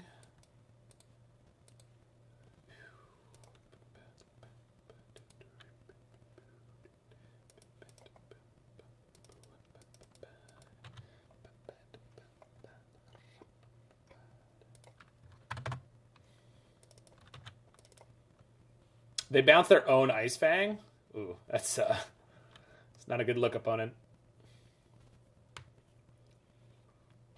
It does, in fact, seem like they're in pretty dire straits.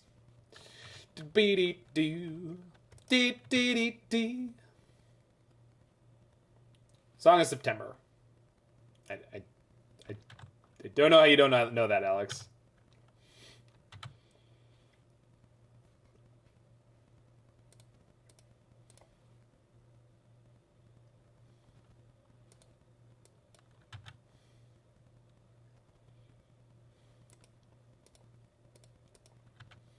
So they could have Solitude here to protect the Teferi. They don't. All right.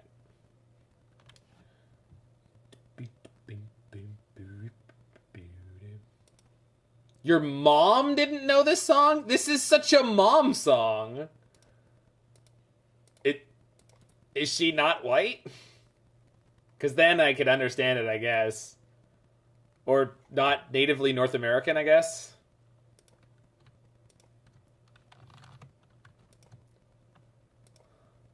God, you can't just go around asking people why they're not white. Is that the quote?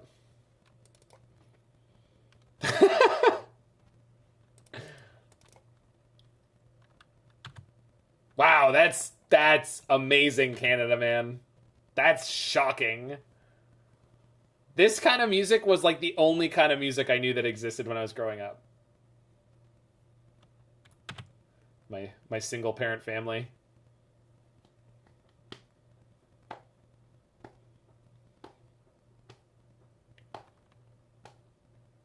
Bounce my Sprawl. Sure. You got it. They're trying to find the Solitude. It has to be. I love disco. Why'd it have to die? It came back. It came back. Didn't come back forever, but it came back.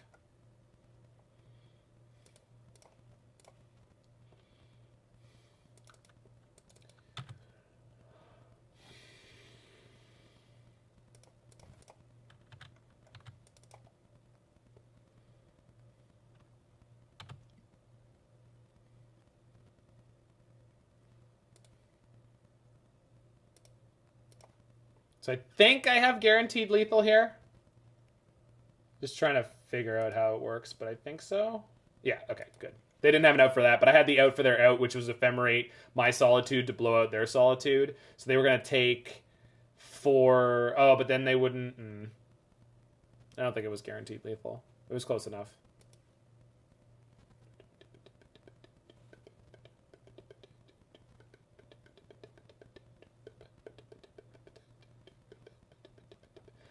I have no idea how we're supposed to sideboard for this. I feel like Charmaw just like start fighting them, but then they're playing Wrenn and Six too. I'm on the draw, so I have to respect the fact that they're going to have the tempo advantage. So I think I just bring in Force and hope.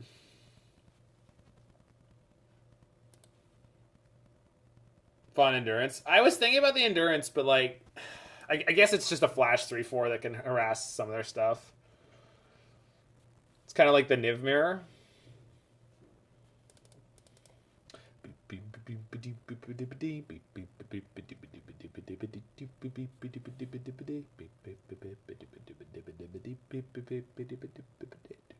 No, I understand that, Mort. I'm just, especially on the draw, it's like awkward. Because, like, if they lead on Sprawl and I have a Prismatic Ending, it's like, well, do I ending it or do I end the Wrenn and Six that they're going to play? Yeah, it's tough. Everything is good? What is worst here? Is it Fury? It's probably Fury, right?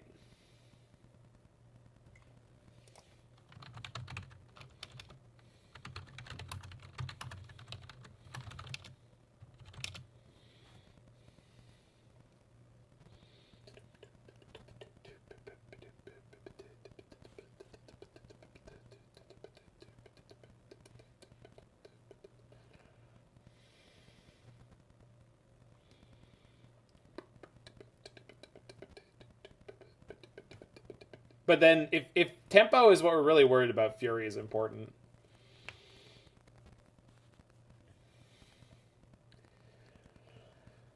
It's like one Sprawl and one...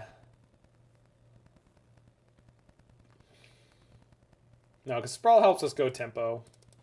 Positive.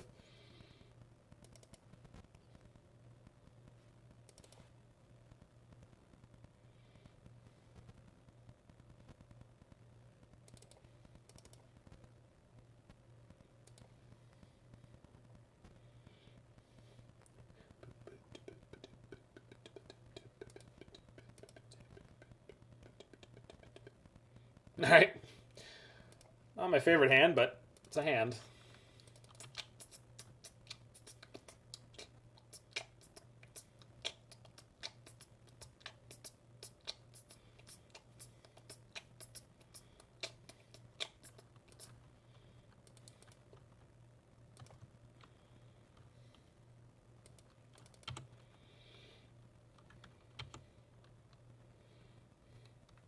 Yeah, that's the good draw.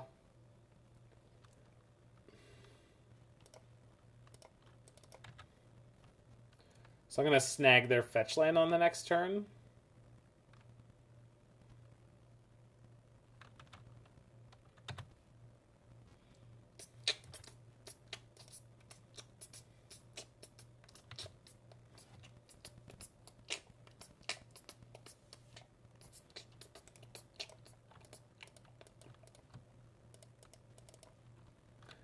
Go! Creepy elk, go!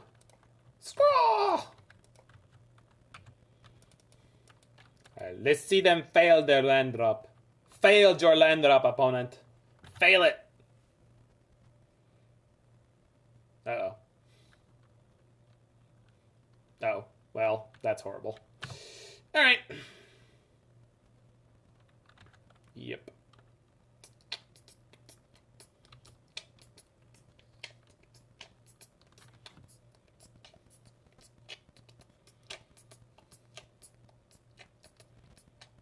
If I had another red card, that'd be great, but I don't. Try to spike it off the growth.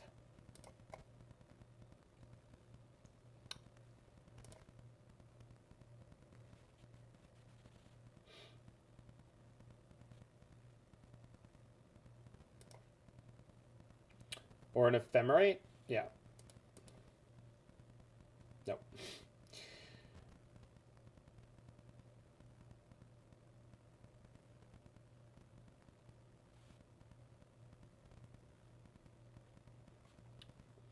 All right. Well, if what we're interested in here is tempo, we can tempo them back.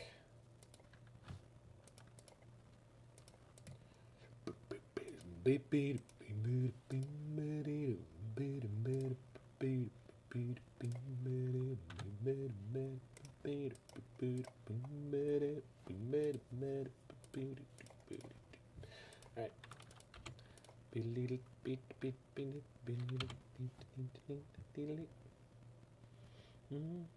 Yikes! Mord, the resources are crushing me. You said this wouldn't happen. You said it wouldn't happen.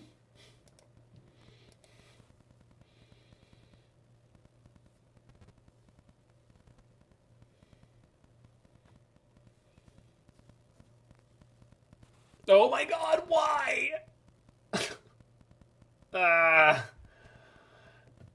Alright. Fuck. Oh man.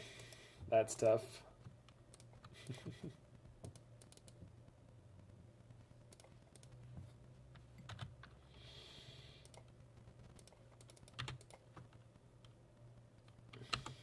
Jeez. Couldn't be a creature. It had to be Teferi.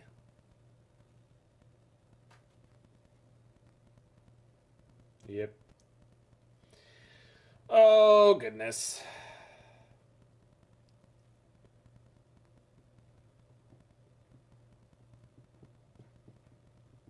Haven't drawn a lot of relevant spells here, so that's the big problem we're having.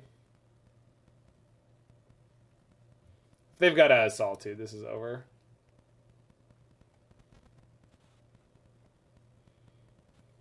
Prismatic Ending. Yeah, pretty good. I don't think that matters enough. Maybe.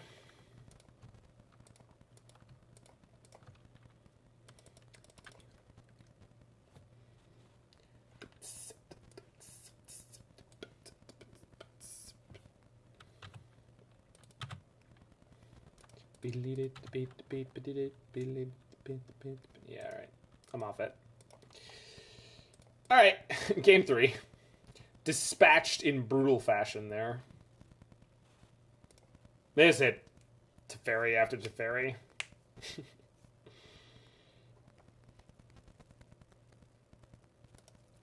So very true words there, Alex. Very true words.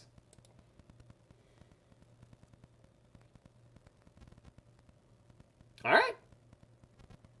No fetch land, but we'll get there, right?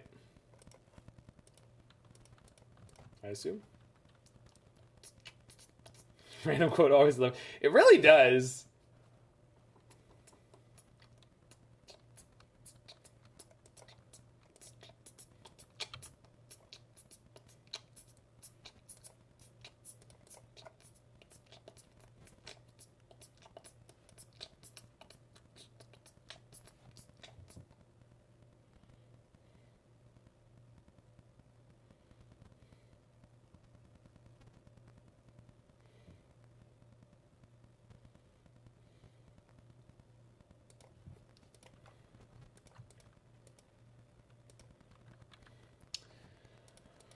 This is how you curve, baby. Nothing but 2-for-1s. 2-for-1 dot curve. If they exile the Wrenn and Six, it's gonna be not. Wow, their mana is not looking good.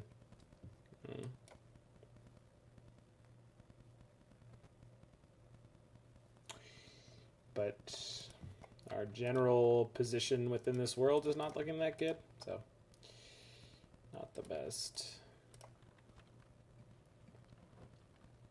Nice.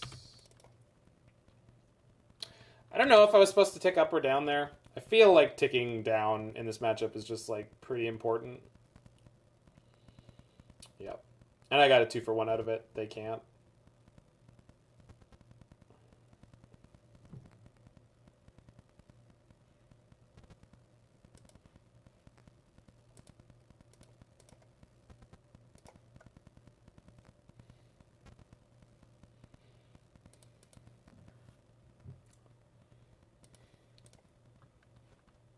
I don't really need to deal with this right now. Grabbing Urian is probably just better. If they deal with my Teferi first, is fine. Oops. Too many cards. Too many cards, too many cards. Too many cards, too many cards. Hey, a toast to the host who can boast the most roast. Arkin with the big host-a-roo. Thanks, buddy. Hope you're playing some black-green elves, right? Looked like you were having a time. No red mana for opponent, so no Omnath. Looks like Endurance. Witness. Can you get a Witness? Answer, yes. Playlist ran out? No, it didn't. Okay.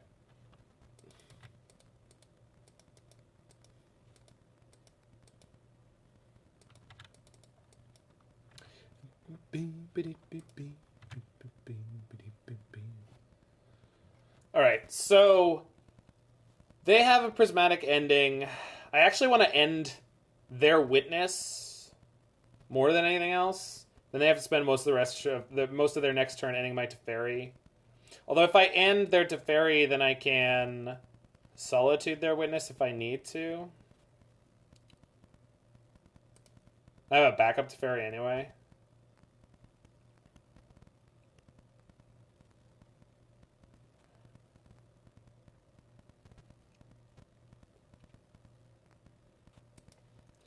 If I just play Solitude to eat their Witness here, what happens to me? They end my Teferi. I guess they could play Omnath into... So, like, that's... Omnath is the reason I want to end their Teferi. Because then I have the ability to pitch. Alright.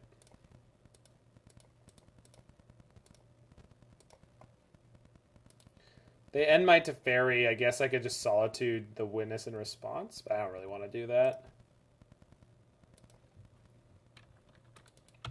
We'll see how this goes.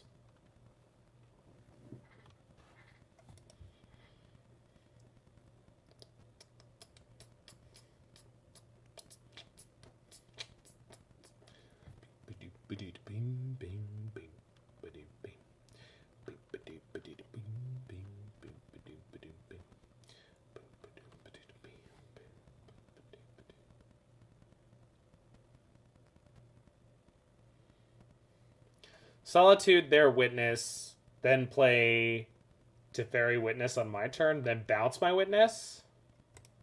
Probably recovers me enough to make up for the loss of Urian.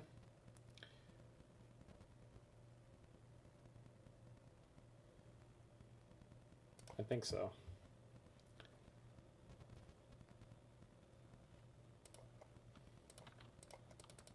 Alright.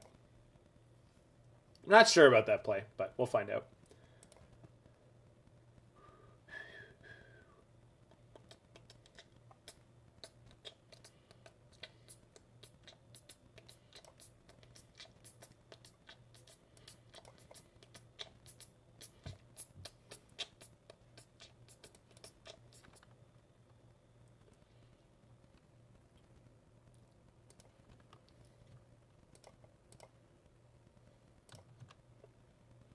Cool.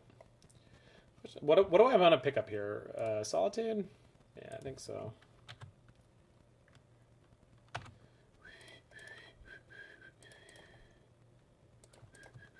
Hey, Sergeant! How goes the good fight?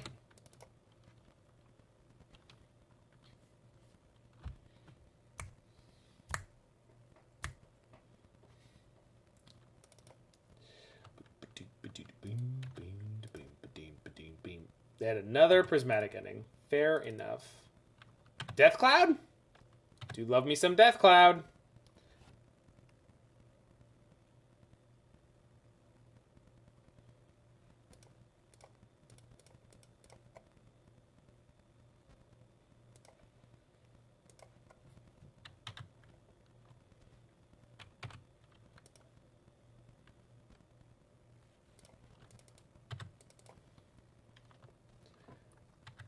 Yeah, here we go. This is one of the things I was talking about. This was Disco coming back. They even had Niles Rogers.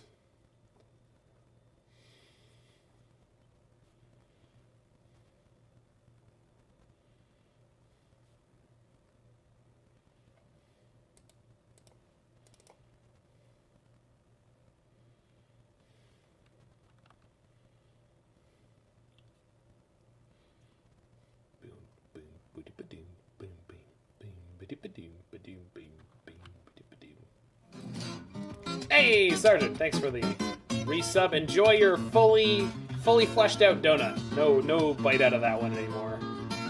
Welcome to month 2.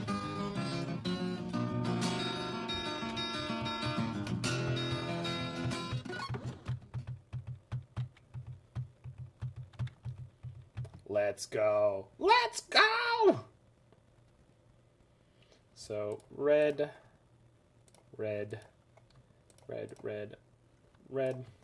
Those are not tapping for red.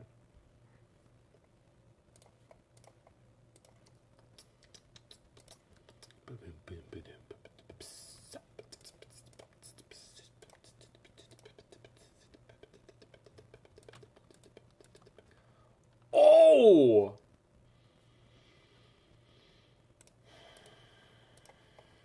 All right. Push my chips in. I'm all in, baby. What is this legacy gameplay here? Modern is legacy light? Nah, legacy's now a joke compared to that crap. That was Ridiculous. Ridiculous. And now we're going to witness for witness. That's got to be Urian to hand. Nope, they have a witness. Uh-oh. Uh-oh. That's bad news. I haven't found a Ephemerate yet.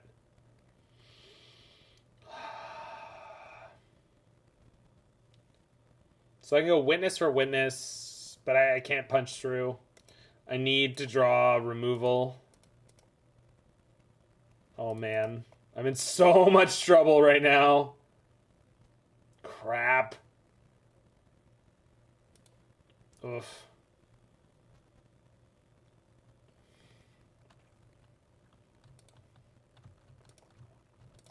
Alright, now we're at the pray they make a mistake part of the game, I guess. Because I have no other options.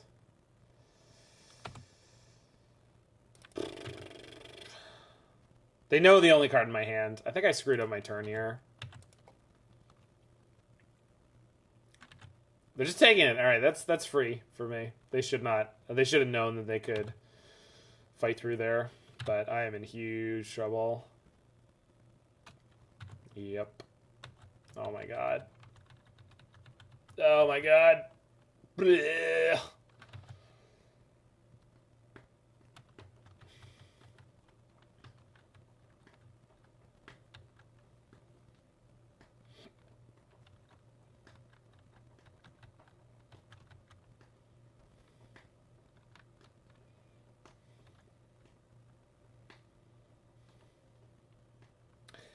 Is it weird that Modern Horizons 1 put a card that was meant to be like Astral Slide into it, and the card that actually ended up being like Astral Slide was a 1-mana instant that like nobody paid attention to for the first while? I think that's crazy. Maybe we should have held that for Omnath. Yeah, I think so. Though I don't know how much it matters. They've got double Ephemerate in hand. We're just screwed. Okay, so we go... Okay, maybe they misplay here. Yeah, maybe. Try. No, they... I can't force it, can I? Force the Ephemerate, I bolt the Ephemerate. Yeah, we're just doomed. Gotta try.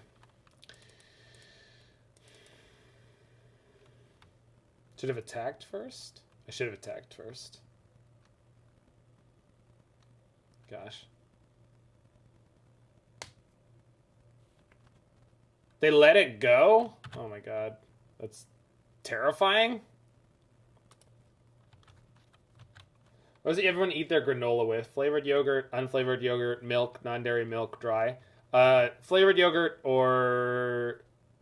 I'm going to call vanilla unflavored, but vanilla is obviously not unflavored, but lightly flavored.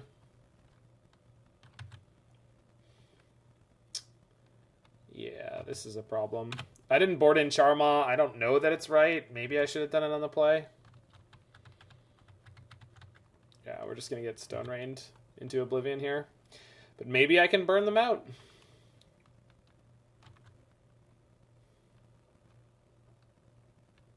Because they don't get the witnesses anymore, so they get to Stone Rain, and then they can slide it with Urian.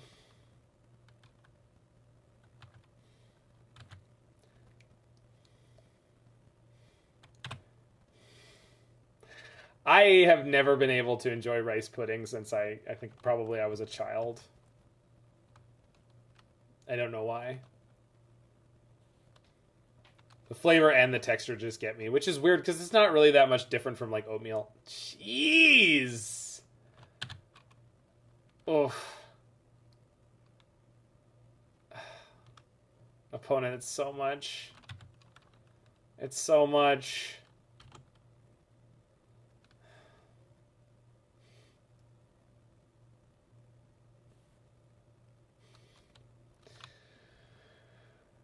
cool. They drew Witness Ephemerate before we could, and now we're doomed. Not actually, like, they have one card in hand. It's not an Ephemerate or a Witness as far as we know. Wow, they're just taking it? Did they have a Bolt? 8, 9, 10, 11. It's not lethal. Okay, they might be navigating themselves into death here. Yeah, they really might be putting themselves in a position where they lose.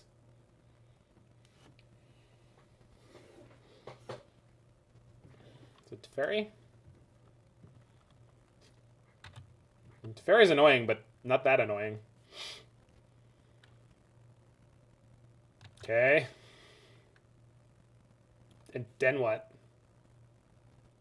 Okay.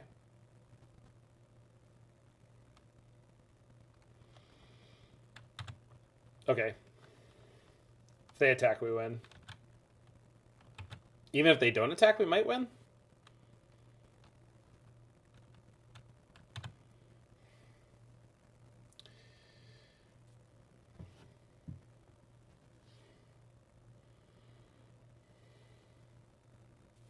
Don't actually know if I can play this Fury, but I think I can. No. Fuck. God, that sucks.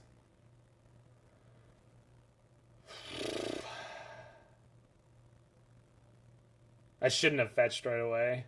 Should have maybe gone to combat first, but I should have known whether or not I could play the Fury.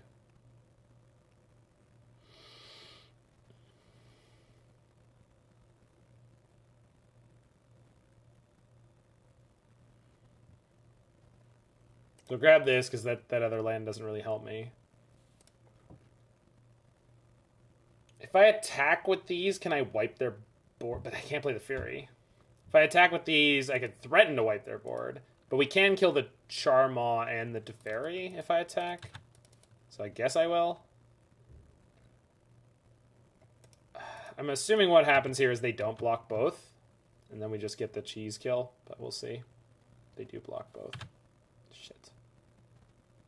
Oh, wait, I can't do what I wanted to do. It's fine.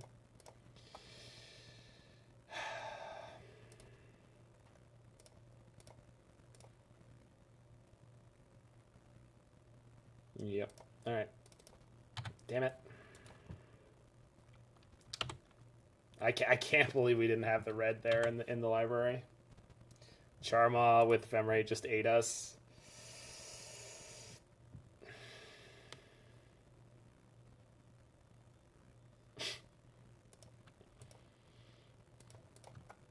Good timing, Wrenn. I guess I should have waited a turn.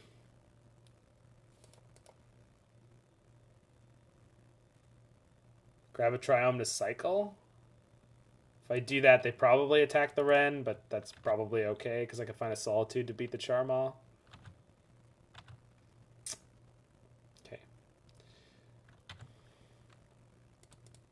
Where are they going? Okay, makes sense. But they're now on 2 cards in hand, which is terrifying.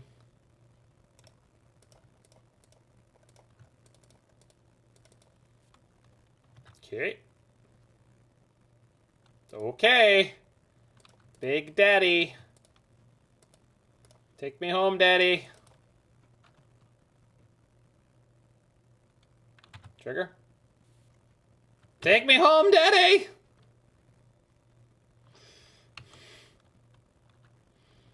Oh no. They play Veil of Summer. Fair enough.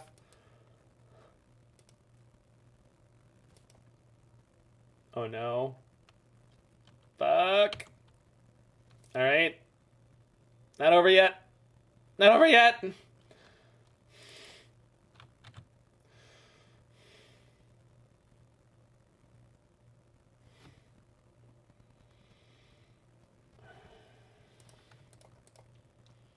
Who's gonna bounce the Charmaw?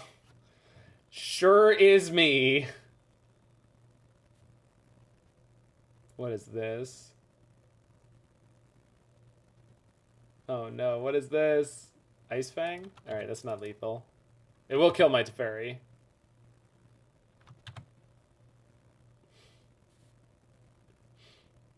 No, no, no, stop, stop, stop! Oh, my God. I was going to lose that land anyway. It's actually not a problem. Alright.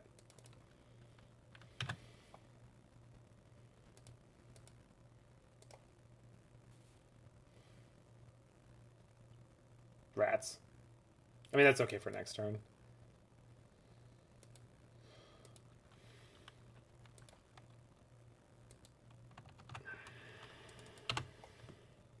See what they do with the Oh, they don't get the Ephemerate.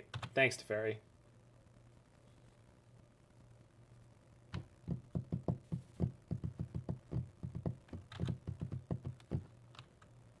So they're gonna go for... Yeah, they go for lethal plus... Yeah. Alright. Come on, deck! Come on! Fucking Charmaw. Just ate us alive. I can shock, but I can't fetch shock. Oh! Alright, that's it. Can't beat that. We almost clawed back from them having the double witness, double ephemerate, but it wasn't good enough. Goodness gracious, what a game.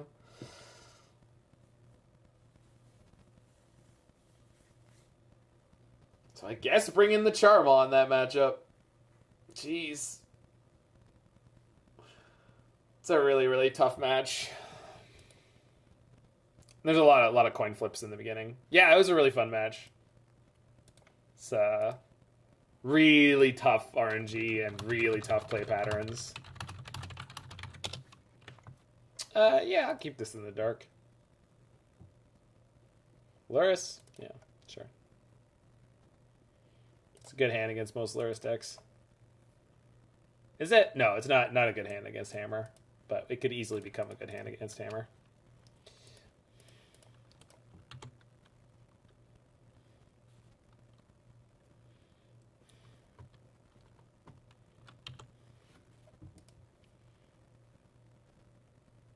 Black, red, or Grixis.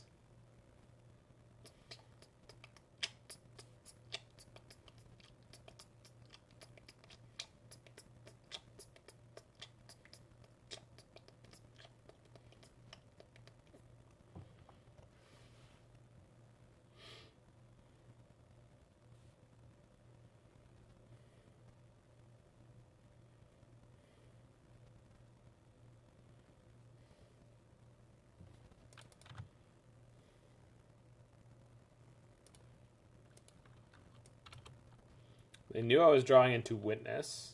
All right.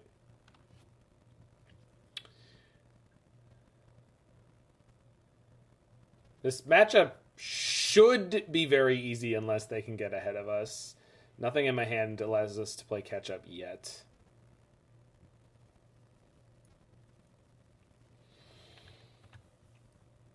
They could also still be on Grixis. Drown in the Lock is not a problem right now. Just Bolt and Heat.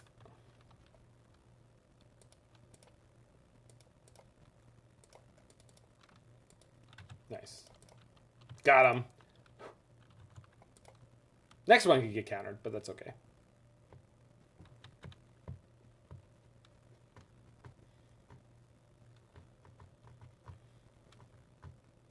Yep.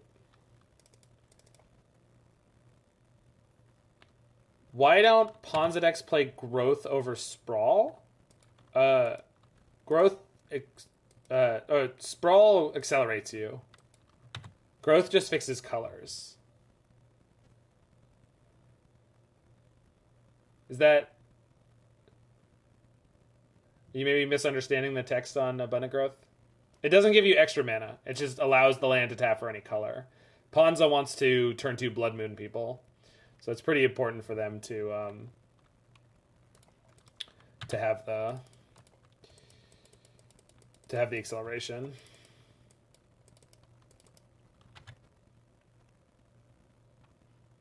If this also accelerated on top of what it's already doing, it would be maybe the best card in Modern. It would be way more played. You would see it everywhere all the time. Okay. I don't really want to play the Coatl when they have mana open. They might dash a monkey because they don't know about the second Coatl yet. Most likely what happens is a discard spell, then we get to Ice-Fang. They'll take my Witness, but yeah. But at least they have to take the Witness, basically.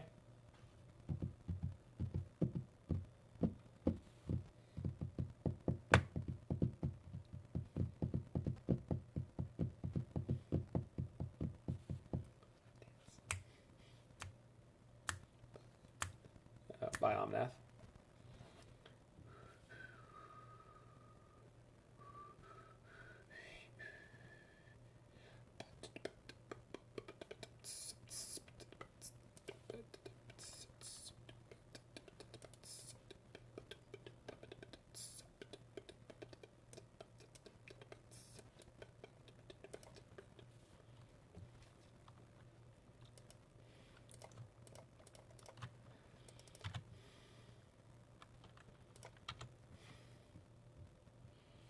Guess I could leave Ice-Fang back to like block a Ragavan and then Ephemerate. I don't know about that.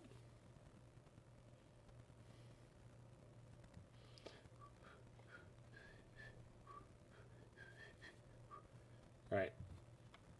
Little surprised they're not going for their Kroxa here.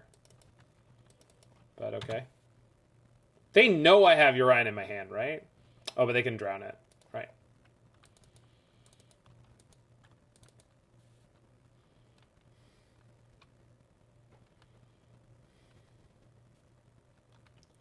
So we should get rid of a drown by playing Omnath. Or I just kind of keep wasting their tempo by just needling them with this Ice-Fang and having double Ephemerate back up.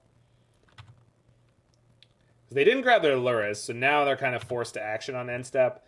They need a string of counters and discard to kind of start doing stuff here.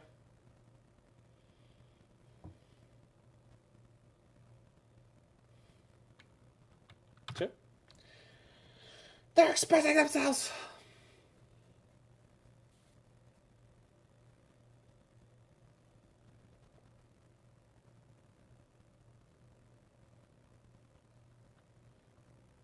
Monkey, sure. So I think I go Ephemerate into Ephemerate, and then next turn we just play Omnath anyway, sorry, we play Urian anyway, or Omnath into Urian. Oh, they're just letting it go, huh? Okay, what about this one? Just resolving Divination over here, am I? Eh, works for me.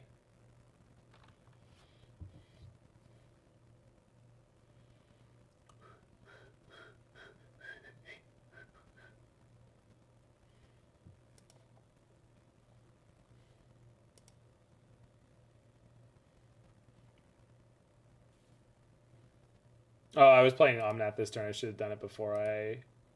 That's fine.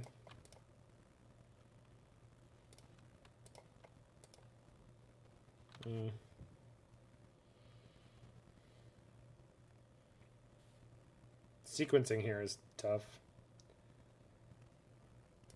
We're basically 100% that Omnath's getting countered, right? Like, Omnath's getting countered. There's no argument about that.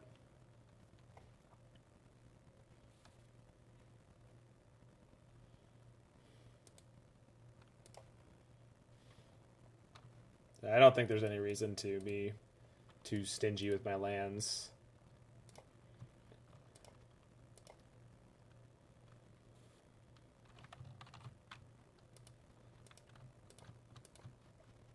Yeah. So this should drown. Yeah.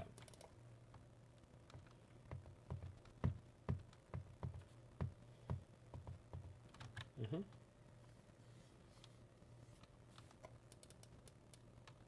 Yep. All right. Then we just go to block the Ragavan, and they could have discard removal. They only had 2 cards left, so I'm guessing they'll kind of go pedal to the metal at in some variation here by like playing Kroxa and or something.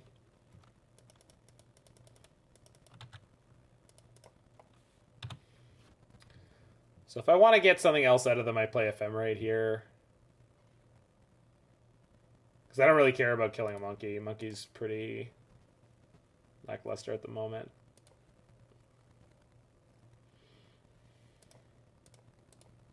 I just want to bully them more right now because I really want this to resolve. They drowned that? That's really good. They should pick up Lurrus here. Or they have a discard spell. It's got to be Thoughtseize. Or they just have the nth drown. They have one card in hand. It's basically got to be drown. I mean, make them have it.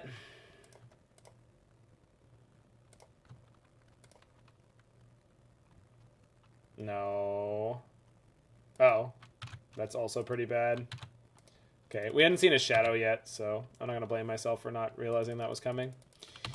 Alright, that sucked.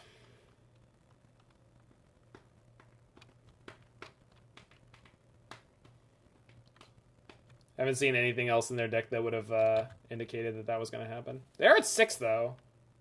Just Noodle kills them fast. But Croxa kills me faster, so. They still have their Lurrus.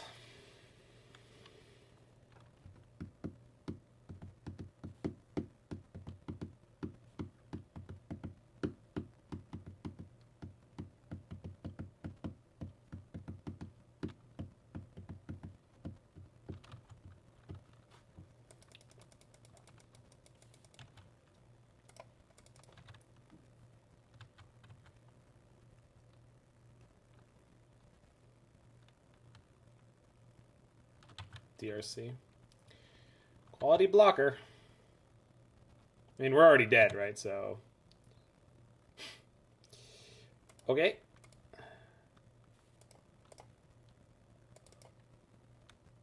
Fury, Solitude. Wall of Omens.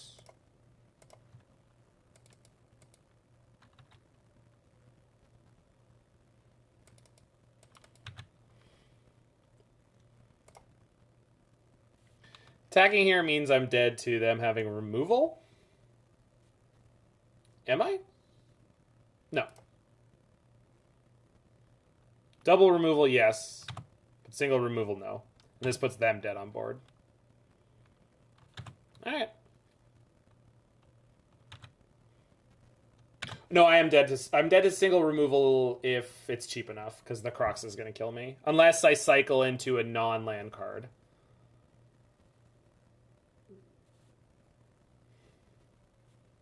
All right. Okay. Well, but I'm not killing the Croxa now. Okay. That's not good enough yet.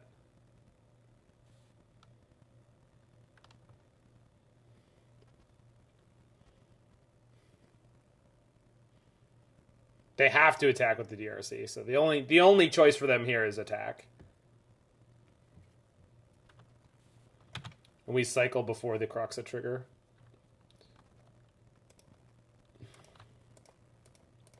See what it is.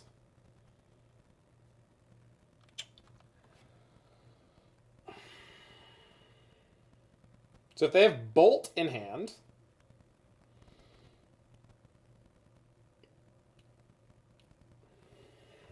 but if they have Heat in hand, if they had Heat in hand, they would have already played it to remove the wall, and I'd just be dead, so it doesn't matter.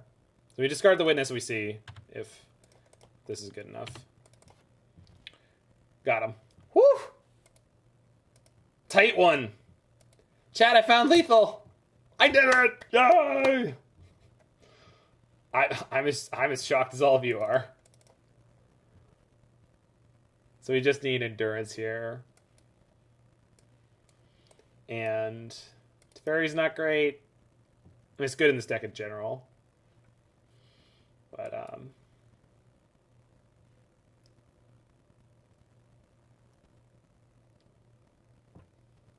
you have exciting news, Sergeant?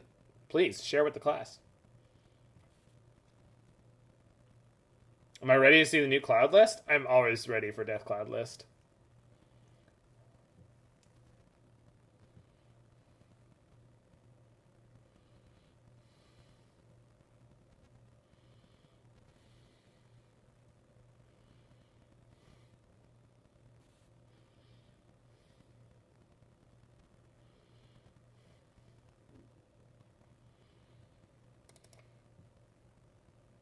No, I want Wrenn and Six. It's got to be something small, right? Maybe it's Ephemerate. Nah, Ephemerate's cracked, right?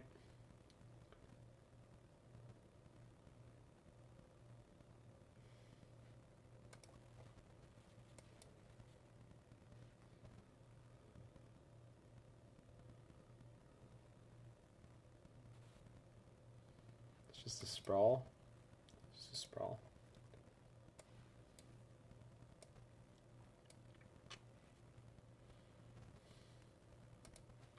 Curse of Leeches.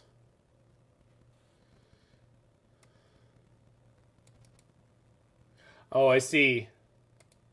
Yeah. Neat.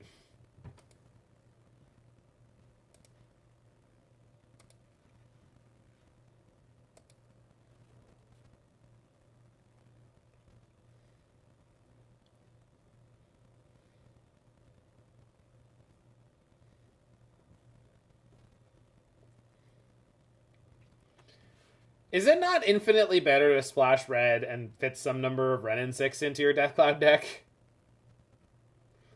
Compared to some of these cards? It is, right?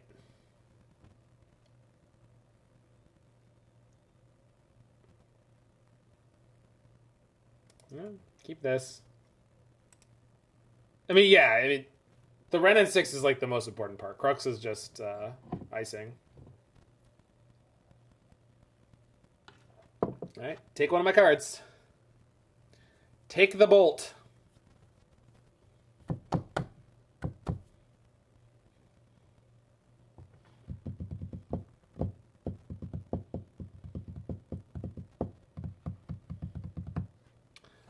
They didn't take the acceleration, they took the cantrip? It's wild.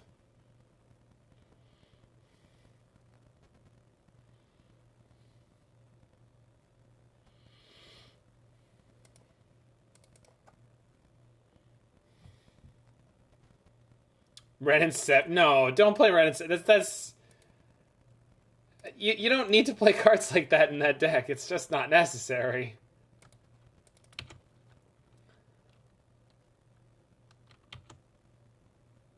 I wonder if you could play a Lurrus version of Deathcloud.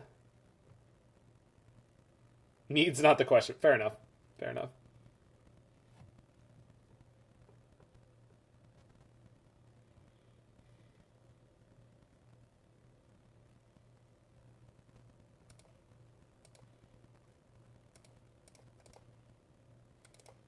Haha, opponent, you tried to take away my abundant growth, but it's here. Mightier than ever before.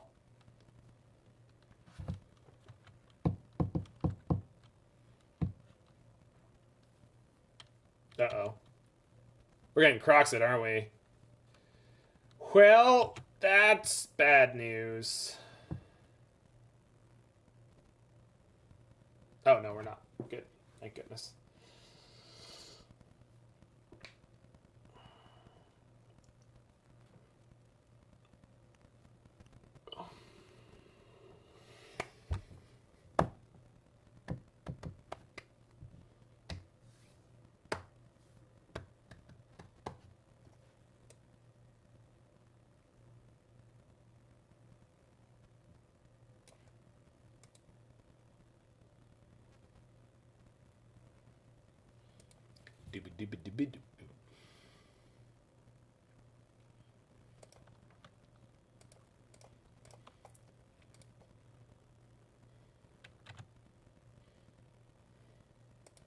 I should probably just bolt this now.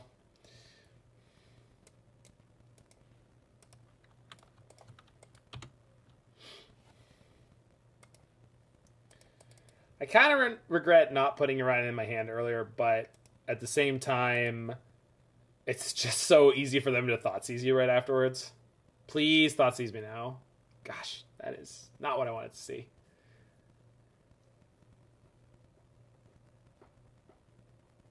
I mean, at least it means they're going quite slowly so far. Although, I say that, they could go Fetch, Shock, Shadow, Shadow. So, it's not really...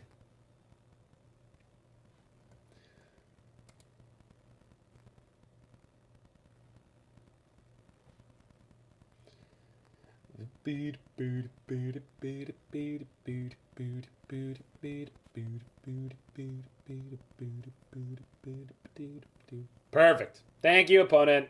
Finally. We get paid off for drawing garbage.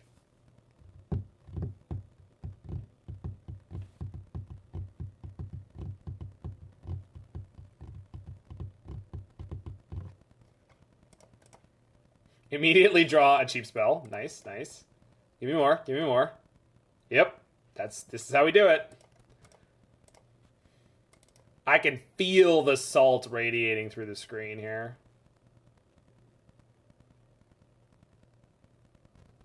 And then I do have a snow-covered plains in the deck.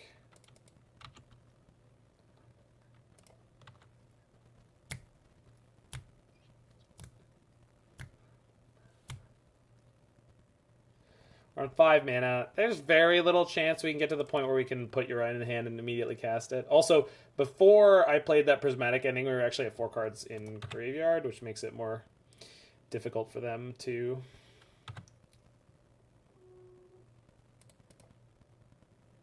I feel like I could have traded Coatl for DRC and then ending the Shadow. I mean, it's definitely possible that's the way it could have gone down. But, like, that still... I don't know that that's not on the table anymore. Right? Okay, we got to put Uriah in our hand here, I think. It's just too much nothing if I don't. If they have the Thoughtseize now, they got the Thoughtseize now. They let on Inquisition last time, so... should be alright.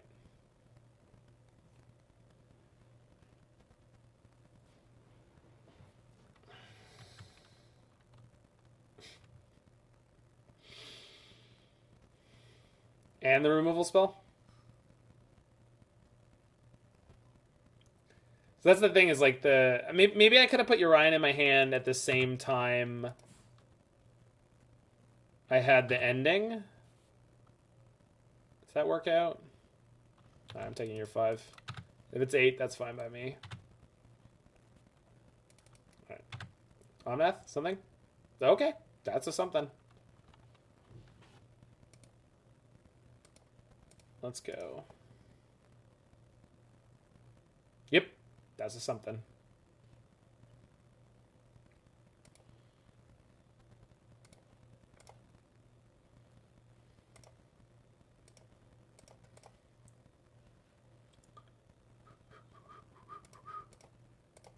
Back to the shadows. Cool. Alright, we're in it. In it to win it, no holding back.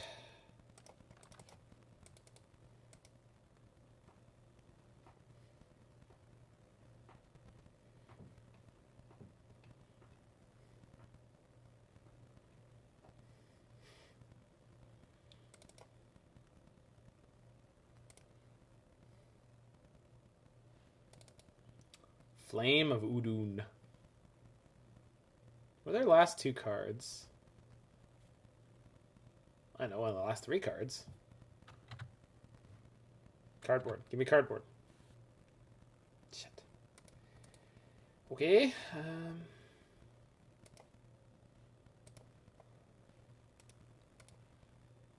Come on. That's a good one.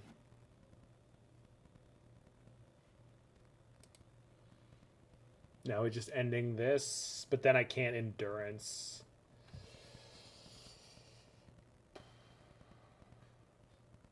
Next turn, I can go Witness for Uriah and Uriah. 1, 2, 3, 4. Yeah. So we just endurance this turn when they play the Lurrus. Have to hope that they don't also have more discard.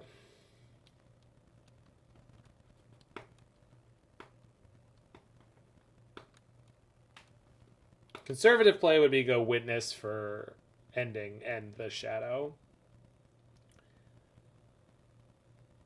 The less conservative play would be go Witness for Lightning Bolt,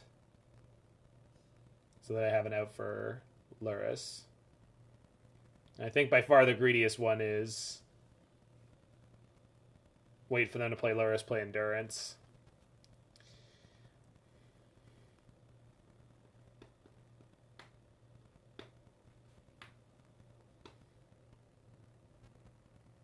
Well, we Ewit for Urian next turn. If I'm untapping with things relatively close to the way they are right now, I'm going to go Ewit for Urian, play Urian.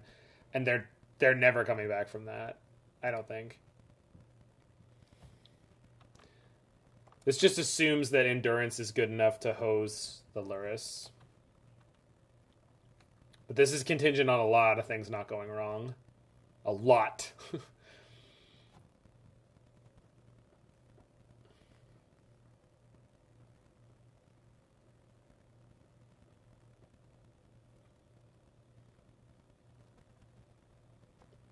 Could also Witness for Coatl here.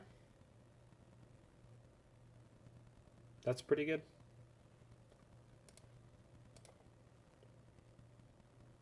But then they can just get the shadow back.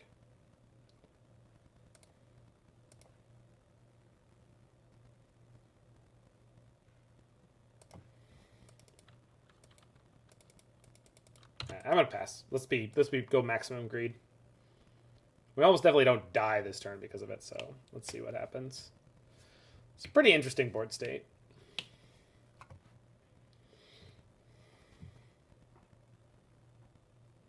Terminate.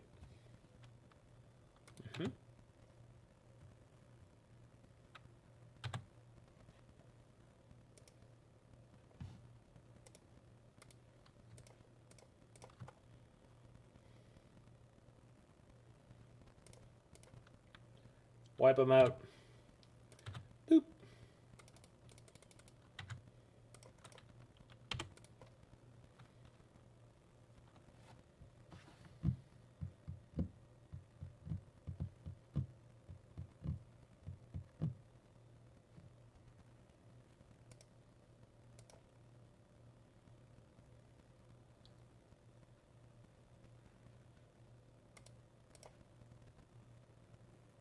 That is shock.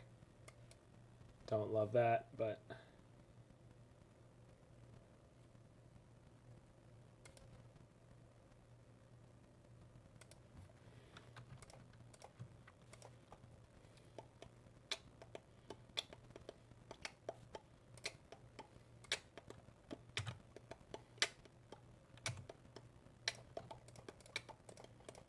all right.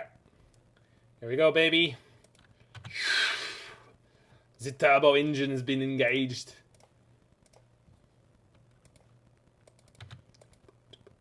Oh, I have one more mana.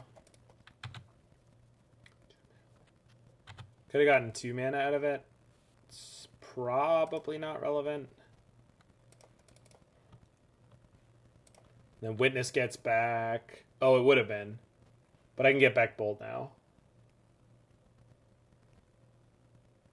If I want to fetch shock. I should have thought this through. Could have put the growth on the foothills too. If I had put the sprawl on green, we could have had Coatl here. Gosh, yeah, didn't think it far enough ahead.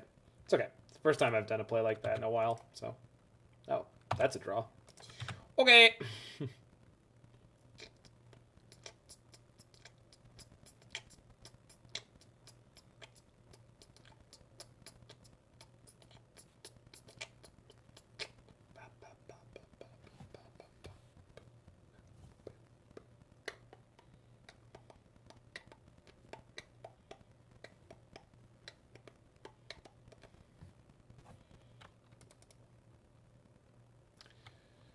Sure.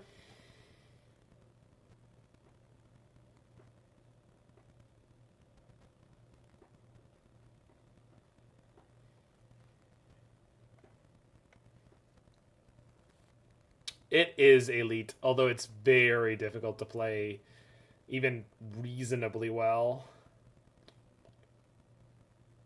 That's really bad. That's really, really bad. Yep.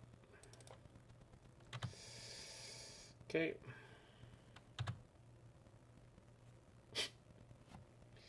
Or it never mattered.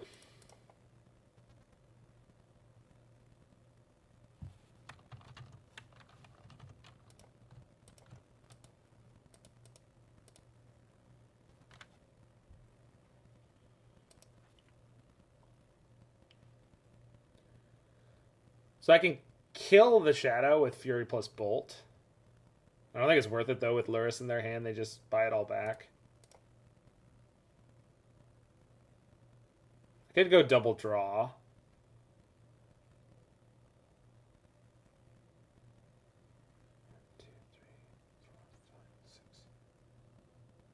And double draw?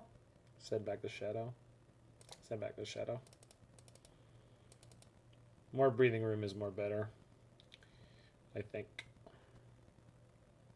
Obviously not my favorite draw, but...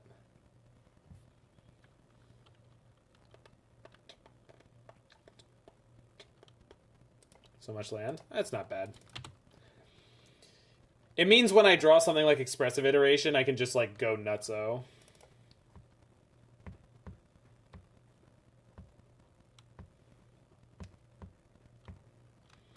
They play Lurrus Shadow. Shadow's a 5. I go 2/2 and I bolt, so I can actually wipe them if they play Lurrus Shadow, which is crazy. Yep. And then perfect. Damn. Fuck. All right. Omnath. Oh, even better. Gross. That was disgusting. God damn, Eternal Witness. How are you gonna treat them like that?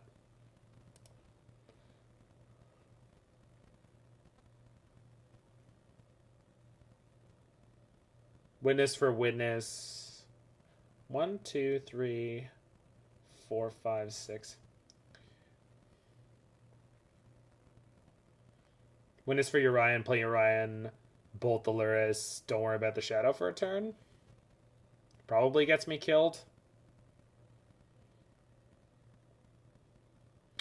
Yeah, I just want to get more value out of it first. Remaisan. Plus Tef. Well, we're going to plus Tef. Like, that's not... Oh, I can go for Urian and plus the Tef so I can instant speed the... Okay, got it. Thanks, team. Thank you, team. Thank you. You're all beautiful people.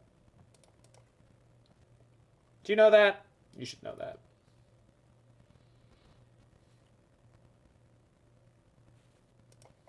So I need white. I'm wiping them here anyway. I have a second island in the deck. Oh, God. Yeah.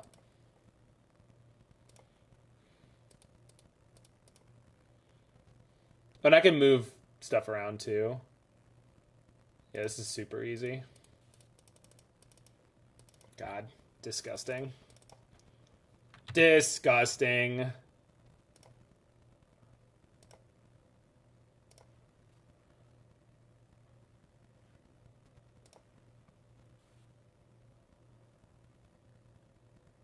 Removing the Teferi for now is fine.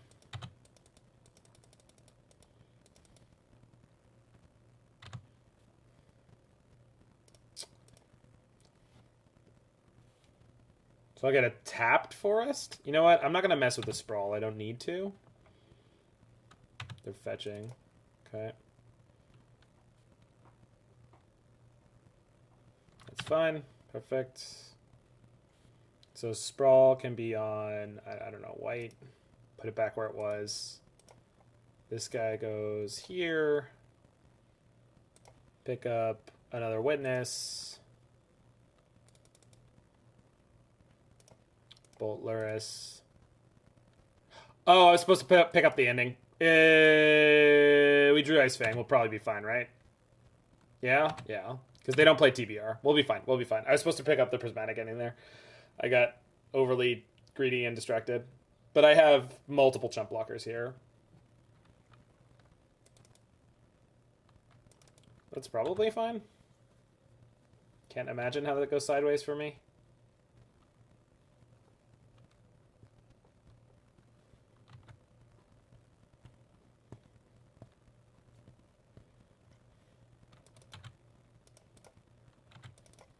Okay. You main phased your dress down, opponent. Uh-huh. So I goofed there, and we still are going to be totally fine.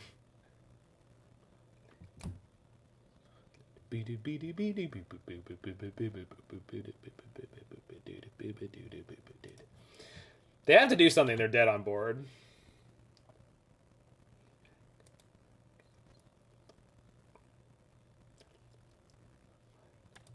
No, they're dead. This doesn't do anything. They know I have a witness in my hand. I have a bolt in my graveyard.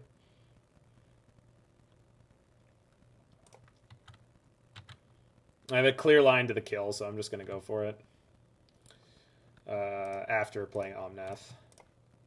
With Fetch Land in play. Big Daddy! Got him.